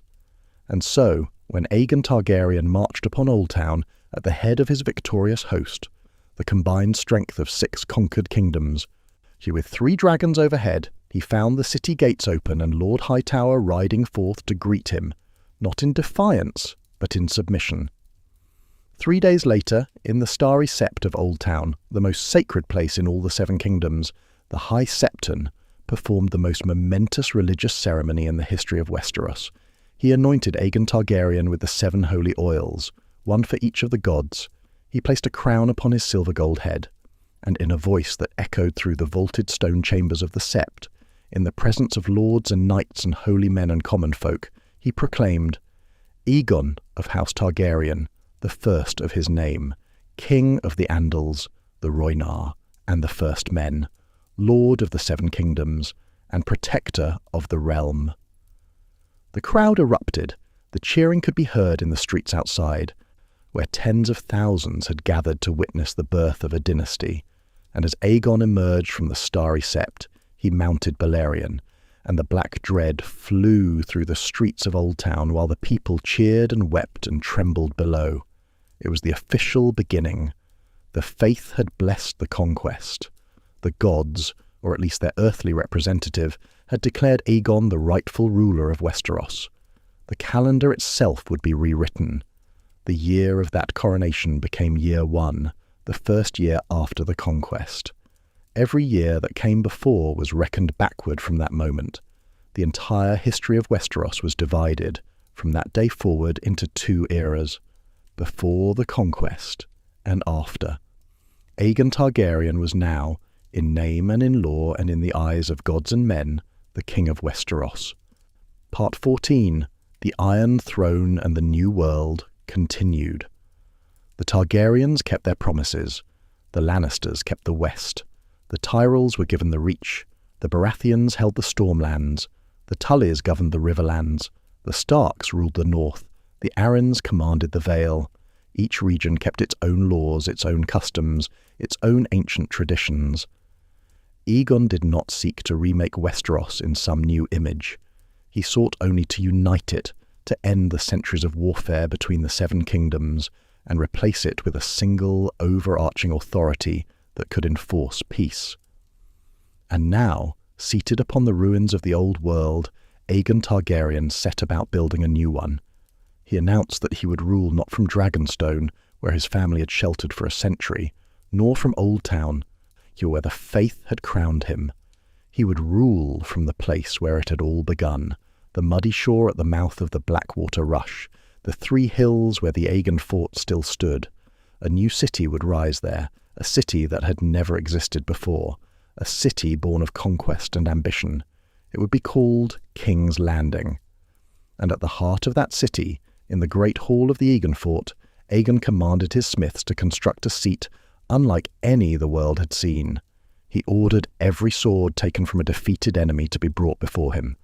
The swords of the Ironborn who had died at Harrenhal, the swords of the Stormlanders who had fallen at the last storm, the swords of the knights who had burned at the field of fire, the swords of every lord and soldier who had dared to raise a blade against the dragon, thousands of them.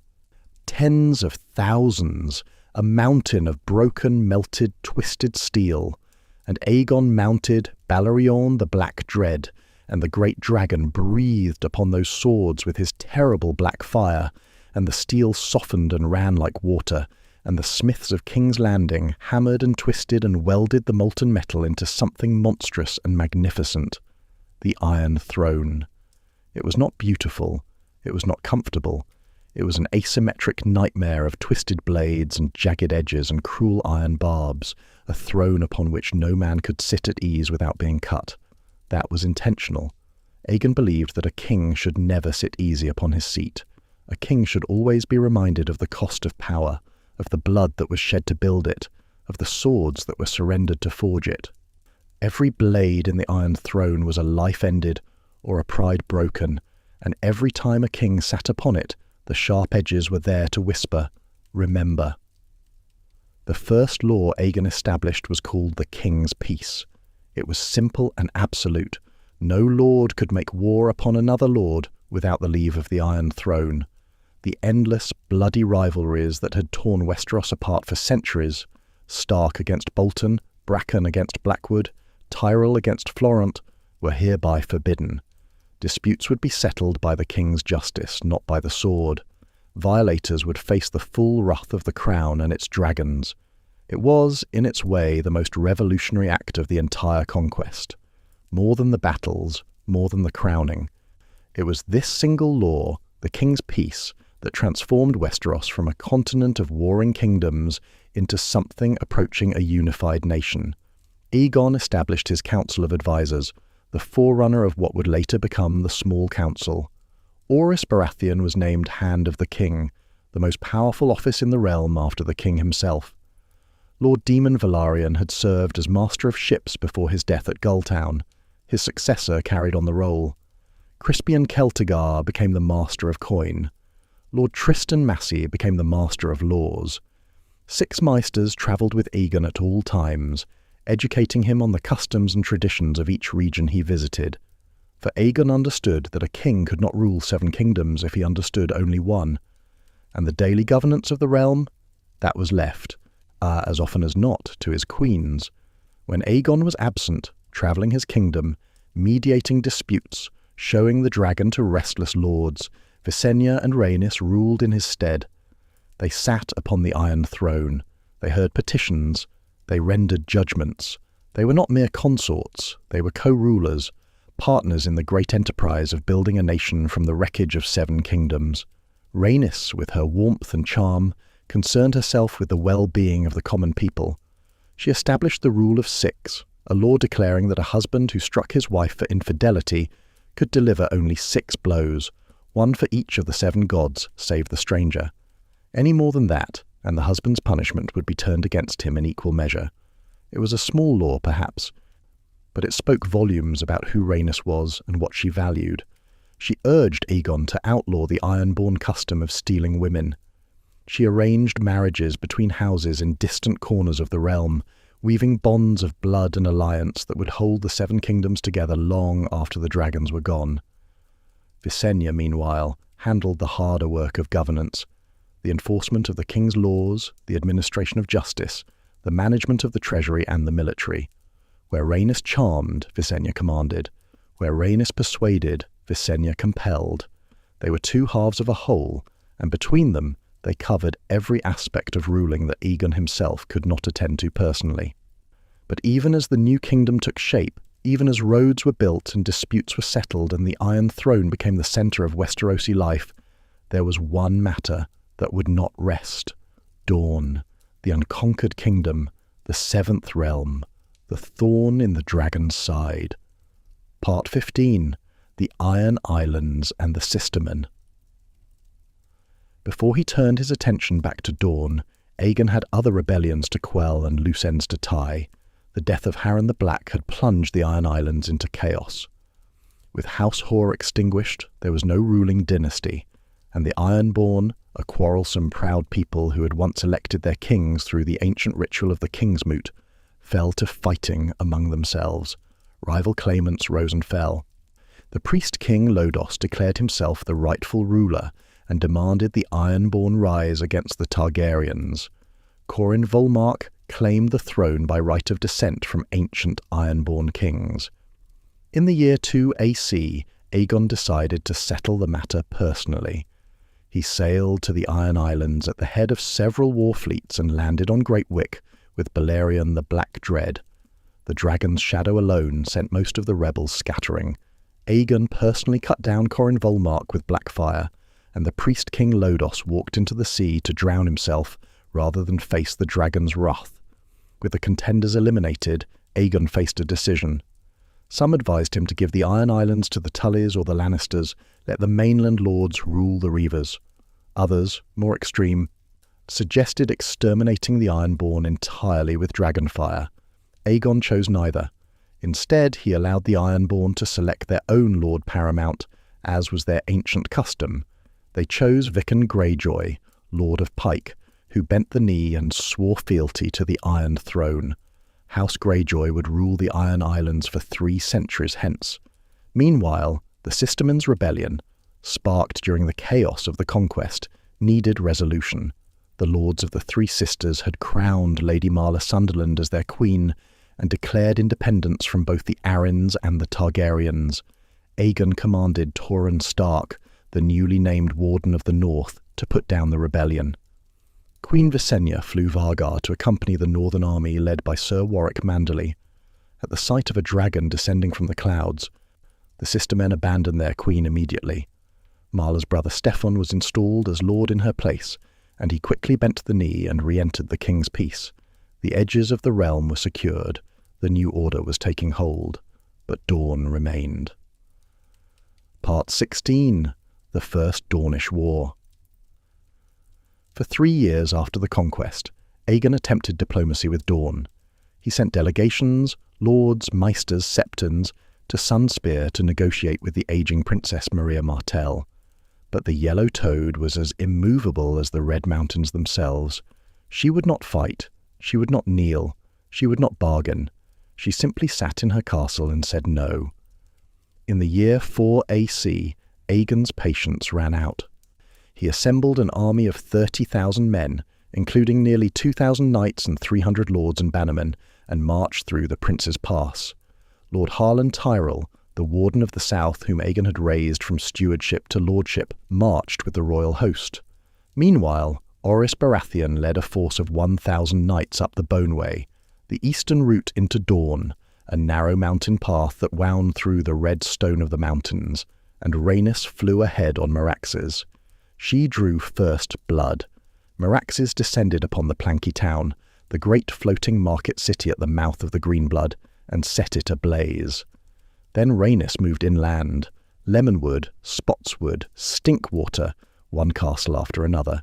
Each time she arrived, she found the same thing. Old women, children, empty armories, no soldiers, and no lords. The Dornish had learned from their first encounter with Rhaenys during the conquest. They would not stand and fight. They would not offer targets for dragonfire. They would melt away into the deserts, into the mountains, into the vast empty spaces of Dorne, and let the invaders exhaust themselves against nothing. Aegon's army crossed the Prince's Pass and found the same.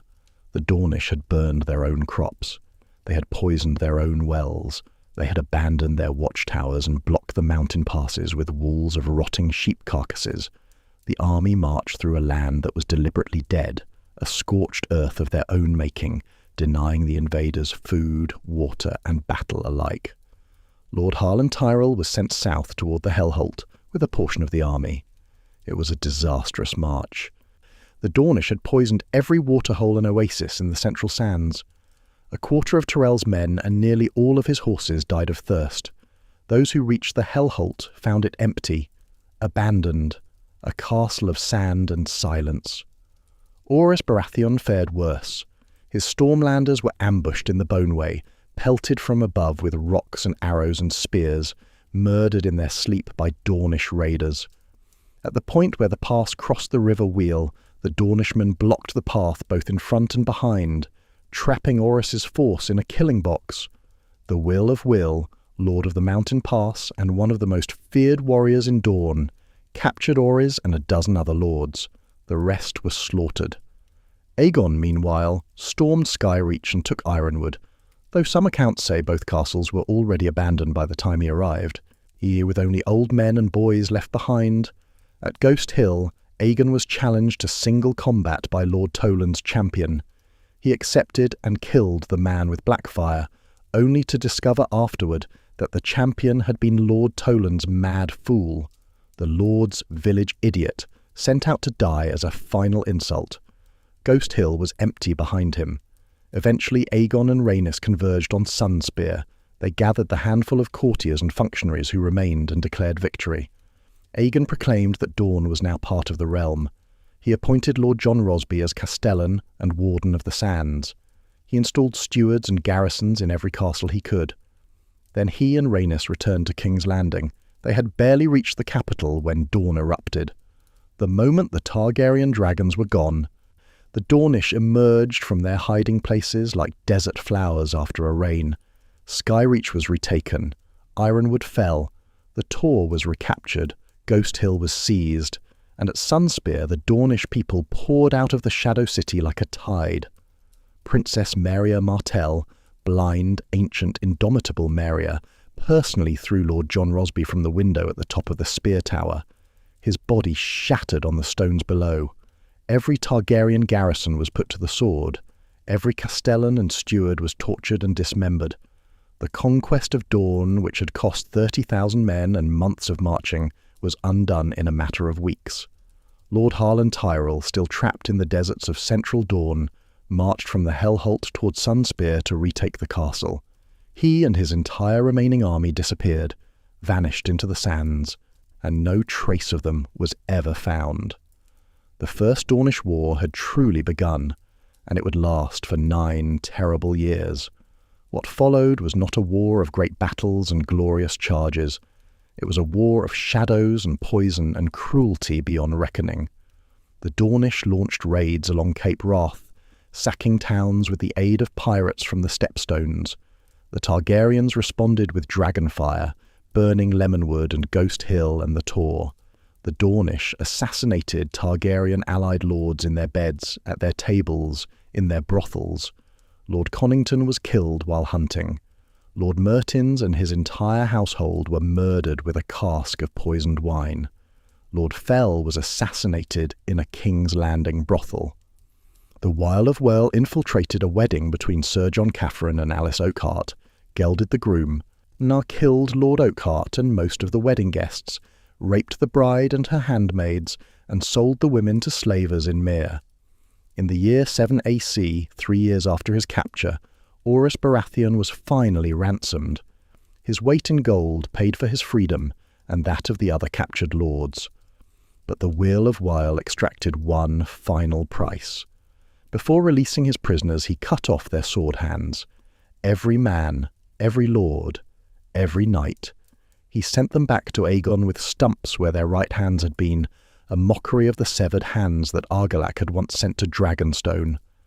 Orys Baratheon, Aegon's closest friend, his rumoured brother, his first hand, returned to King's Landing a broken man. He resigned his office as Hand of the King. He was consumed by bitterness and a thirst for vengeance that would define the rest of his life. Aegon, enraged by Orys's mutilation, attacked House Wyle's mountain fastnesses with Balerion. But the Wheels were cunning. They hid in caves and tunnels where even dragonfire could not reach. The mountains that protected Dorne protected its people as well. The war dragged on, year after year, burning after burning, assassination after assassination. It was a conflict without honour, without chivalry, without mercy on either side. The Dornish called their tactics survival. The rest of Westeros called them cowardice. Dornish courage, they sneered, meaning no courage at all. And then, in the year 10 AC, the unthinkable happened. Part 17. The Fall of Meraxes. In the 10th year after the conquest, Aegon intensified his campaign. He and Balerion attacked Skyreach, as vowing to make it a second Harrenhal.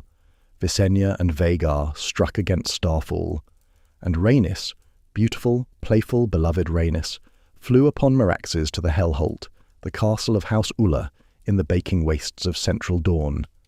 The Hellholt was a wretched place, a fortress of yellow stone perched above sulphurous hot springs, surrounded by the blasted, barren desert of the Dornish interior. It was not a castle that anyone would have expected to make history, but upon the battlements of the Hellholt, a scorpion was mounted, a great crossbow, the size of a small siege engine, designed to hurl iron bolts with enough force to pierce castle walls. As Meraxes soared above the Hellholt, a single bolt flew upward from the scorpion on the battlements. It struck Meraxes in the eye. The iron bolt drove through the dragon's golden eye and into her brain. Meraxes screamed, a sound that those who heard it would never forget, a sound that shook the stones of the castle and echoed across the empty desert. The great silver dragon faltered in the air. Her wings beat once, twice, and then folded. Meraxes fell from the sky like a mountain of silver scale and bone, and she crashed into the Hellholt itself, destroying the highest tower and a great section of the curtain wall. The earth shook. Dust and debris rose in a column visible for miles. Half the castle was reduced to rubble beneath the dragon's dying body, and Rhaenys fell with her. No one knows exactly how Queen Rhaenys Targaryen died. Some say she fell from Meraxes' back during the plunge and hit the ground long before the dragon. Some say she was crushed beneath Meraxes' body in the castle yard. A few terrible accounts claim that she survived the fall, broken, bleeding, but alive, and was taken by the Ullers into their dungeons, where she was kept in torment for days or weeks or months before finally being allowed to die. Her body was never returned to King's Landing. The news reached Aegon at Skyreach.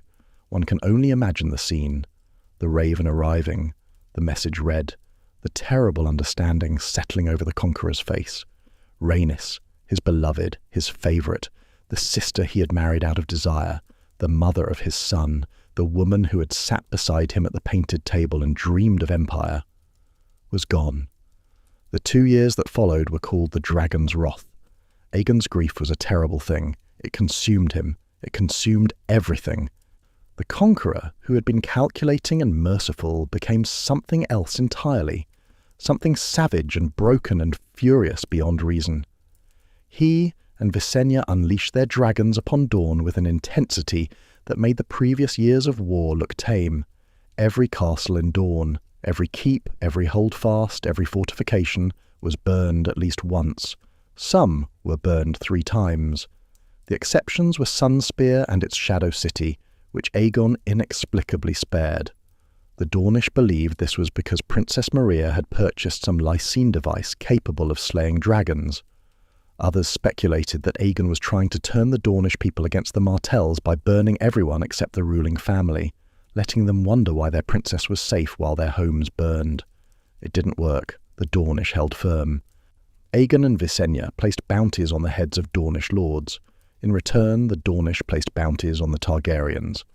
Lord Fowler, Lord Vaith, Lady Toland, and 4 successive Lords Ulla. 4 men who each held the same castle for only weeks or months before an assassin found them, were murdered. But only 2 of the killers lived to collect their bounties. Aegon himself was attacked 3 times. His guards saved his life twice. The 3rd time, it was Visenya who saved him. On the streets of King's Landing itself, the capital of his own kingdom, assassins came for the king. Visenya heard the sound of blades and threw herself between Aegon and the attackers, Dark Sister singing through the air. She cut down the last assassin herself. Afterward, Aegon insisted that his guards were sufficient. Visenya disagreed. And she demonstrated her point in a manner that only Visenya Targaryen could. She drew Dark Sister.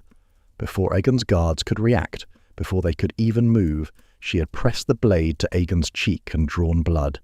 A thin red line, nothing more. But the point was made with the precision of a surgeon. "Your guards are slow and lazy," she said. And from that day forward, there would be a new institution in Westeros, the King's Guard. 7 knights, the finest in the realm, sworn to protect the king with their lives, bound by vows modelled on those of the Night's Watch. They would wear white cloaks and bear white shields and carry no titles and hold no lands and take no wives. They would live and die in the king's service. Visenya chose the first 7 herself. Sir Corlys Velaryon was named Lord Commander. And the King's Guard would endure for 300 years and beyond, one of the most famous and enduring institutions in the history of Westeros, born from a queen's grief and a queen's fury, and a scratch on a king's cheek. Part 18. The Letter and the Peace. The war with Dorne ground on. Dorne was burned and burned again, but the Dornish would not break. The words of House Martell, unbowed, unbent, unbroken, proved to be more than mere boasting. They were a statement of fact. In 13 AC, the Yellow Toad finally died. Meria Martell, who had defied Rhaenys, who had defied Aegon, who had endured 9 years of dragonfire and still held her principality together through sheer force of will, died peacefully in her bed. She was 93 years old. Her son Nymor succeeded her as Prince of Dorne, and Nymor, unlike his mother, was willing to negotiate, not surrender, but negotiate. He sent his daughter, Princess Daria Martell, to King's Landing with a peace delegation. She came bearing 2 things, the skull of Meraxes, Rhaenys' dragon, and a sealed letter from her father. The sight of the dragon's skull ignited fury in the Targaryen court. Queen Visenya wanted the Dornish delegation seized and punished. Orys Baratheon, still nursing his maimed hand and his hatred, called for the letter to be burned unread, and the war continued until Dorne was ash. But Aegon allowed Daria to speak. He allowed her to present her father's terms. Peace between Dorne and the Iron Throne, but no submission. Dorne would remain independent. The war would simply end. Aegon was prepared to refuse. He had refused every offer of peace that did not include Dornish submission. He had burned their castles, killed their lords, waged 9 years of war. He would not stop now. Then Daria handed him the letter. Aegon sat upon the Iron Throne and broke the seal of Prince Nymer's letter. He read it. The great hall was silent. Every lord and knight and counsellor watched the king's face. What they saw terrified them. Aegon's hand clenched upon the arm of the Iron Throne, and the blades cut into his flesh. Blood dripped from his fingers, running down the twisted iron, pooling on the steps below. His face had gone white. Whatever was in that letter had shaken the Conqueror to his core. Without a word, Aegon rose. He burned the letter in the nearest brazier. He walked from the hall, mounted Balerion, and flew to Dragonstone. And he was gone for one day. When he returned the next morning, the man who had never yielded, who had never retreated, who had burned 6 kingdoms into submission, agreed to Nymer's terms. Peace was signed. The First Dornish War was over. Dorne remained independent. No one knows what was in that letter. The mystery has been debated for 300 years. Some say it was a simple plea from one father to another, words of grief and compassion that touched even Aegon's hardened heart. Some say it was a list of every lord and knight who had died in the war, a roster of the dead so long that even the Conqueror could not stomach the cost. Some say it revealed that Rhaenys had survived her fall at the Hellholt, that she was alive, in unimaginable torment, in a Dornish dungeon, and that the Martells promised to end her suffering if Aegon agreed to end the war. Some say the letter was written by Meria herself before her death, in Rhaenys' blood. And Grand Maester Clegg theorized that the letter contained a threat, that Nymer would spend every coin in Dorne's treasury to hire the faceless men of Braavos, the most feared assassins in the known world, to murder Aegon's young son and heir, Prince Aenys, if the war did not end. The truth died with Aegon and the fire that consumed the letter. But the war was over. Despite a reign covered in glory, the First Dornish War stood out as Aegon's one great defeat. Part 19. The Sons of the Dragon. In the years that followed the conquest, Aegon became a father. His first son, Aenys, was born in 7 AC, 7 years after the founding of the dynasty, to his beloved Rhaenys. The boy was sickly from the start. He cried often. He refused to nurse from wet nurses, accepting only his mother's breast. He was weak and frail, and nothing like the powerful, commanding conqueror who had sired him. Rumours swept the court, whispered in shadows, never spoken aloud, that Aenys was not truly Aegon's son at all. Rhaenys, after all, had surrounded herself with singers and mummers and comely young men. On the nights when Aegon did not share her bed, which were few, for it was said he spent 10 nights with Rhaenys for everyone with Visenya.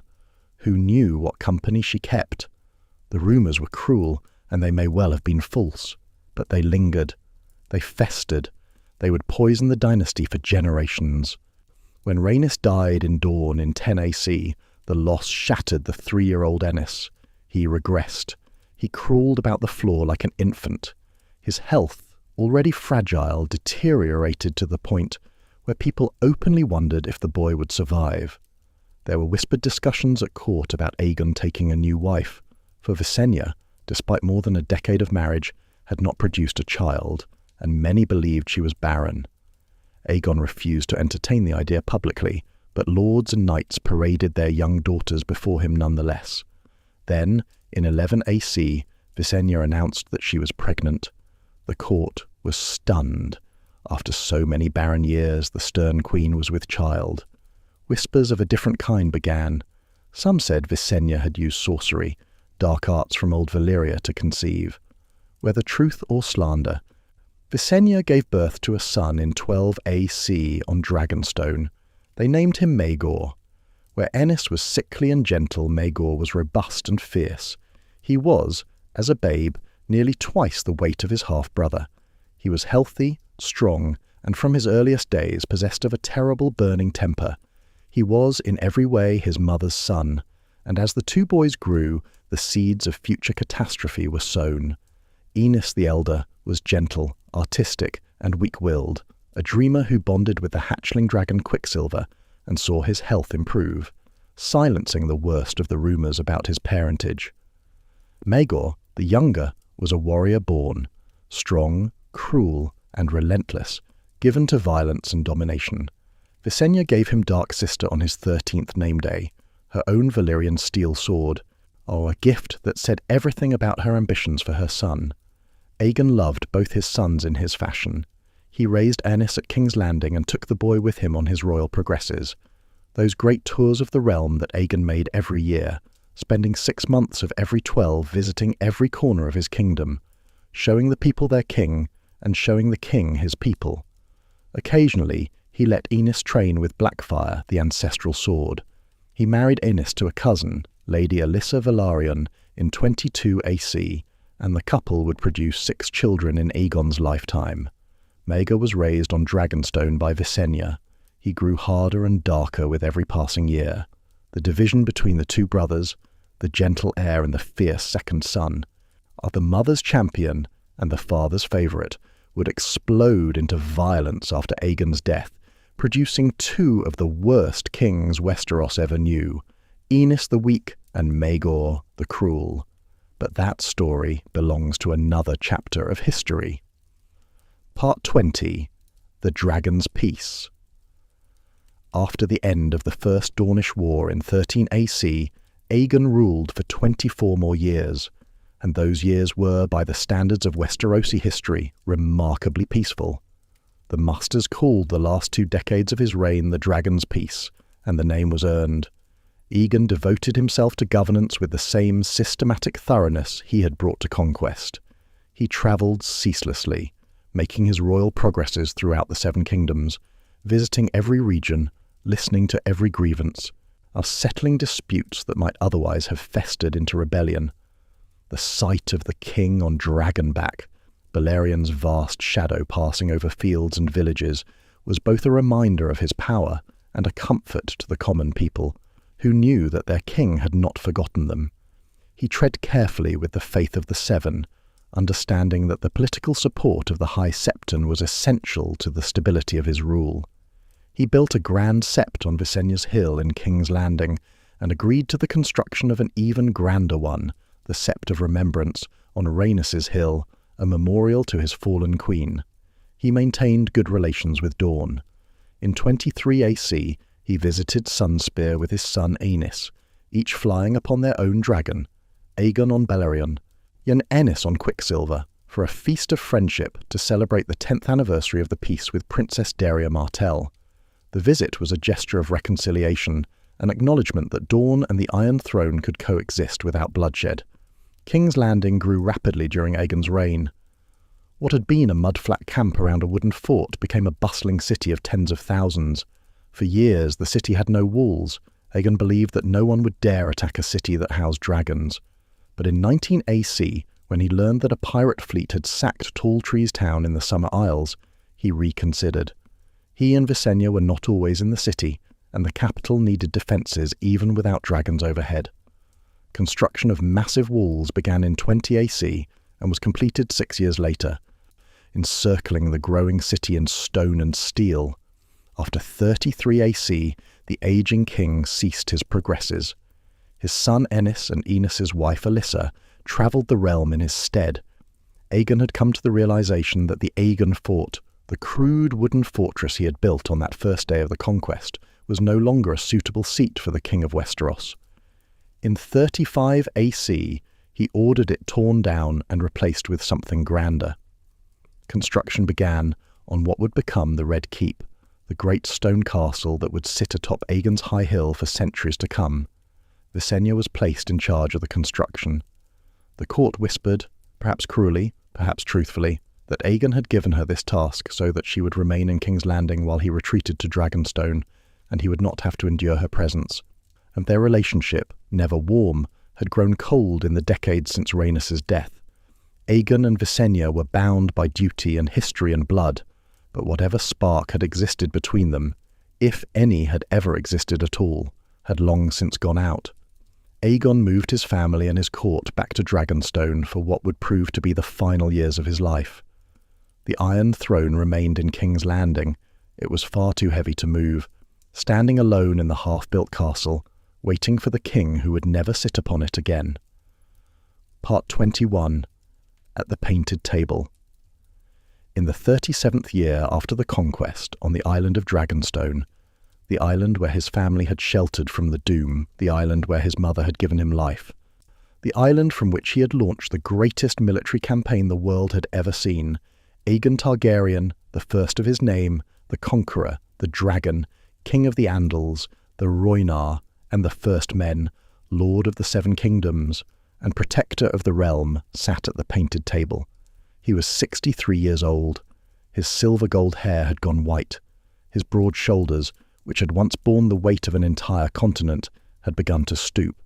His purple eyes, which had once blazed with ambition and fury and grief, had softened. The years had taken their toll, the years and the wars and the losses. Rhaenys dead in the sands of Dorne, Orys dead of his wounds after a final triumphant act of vengeance against the Wills. The world had moved on, and the Conqueror had grown old. But on this day, there was joy in the chamber of the stone drum. His grandsons were with him. Young Prince Aegon, named for the Conqueror himself, and Prince Viserys, the two eldest sons of Rhaenys, had come to Dragonstone. They were boys, bright-eyed and eager, filled with the wonder and energy that only the young possess. And their grandfather was telling them stories. Aegon leaned over the great table, that magnificent, improbable table carved in the shape of Westeros, with every hill and river and coastline rendered in painted wood, and he pointed to the places where history had been made. Here, at the mouth of the Blackwater, where 1,600 men and 3 dragons had come ashore. There, at the God's Eye, where Harren the Black had burned in his impossible castle. There, on the open plains, where 55,000 men had died in a field of fire. There, at the Trident, where a king had knelt, and there, far to the south in the burning deserts, where a blind old woman had defied the most powerful man in the world and won. The boys listened, wide-eyed. Their grandfather's voice, deep and measured, the voice of a man who had shaped a world, filled the chamber with the echoes of the past. This was not merely a history lesson, it was a passing of the torch. These boys would inherit what Aegon had built. They would sit upon the Iron Throne. They would carry the name Targaryen into the future. They needed to know what it meant, what it had cost, what fire and blood truly looked like. And as he spoke, as his finger traced the coastline of Dorne upon the painted wood, Aegon Targaryen suffered a massive stroke.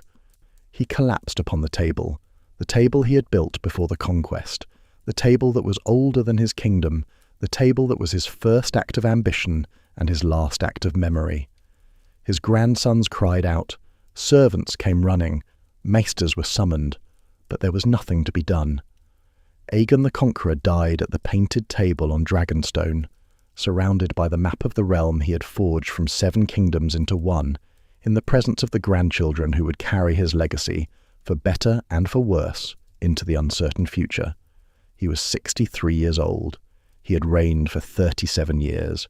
He had conquered a continent, built a capital, forged an iron throne, founded a dynasty, and, for all his failures, for all his brutality, for all the blood that ran in the wake of his ambition, he had given Westeros something it had never known before: unity.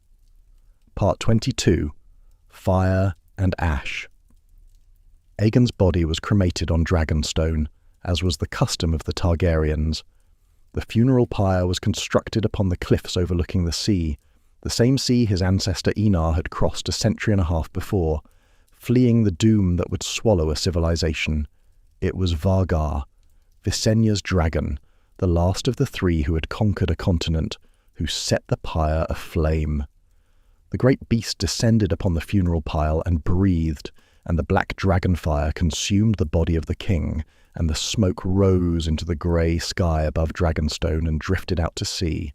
Blackfire, the Valyrian steel sword of the Conqueror, was burned with him upon the pyre, but the blade survived the flames, as Valyrian steel always does, and it was retrieved afterward by Maegor, Aegon's younger son, who had long coveted the weapon.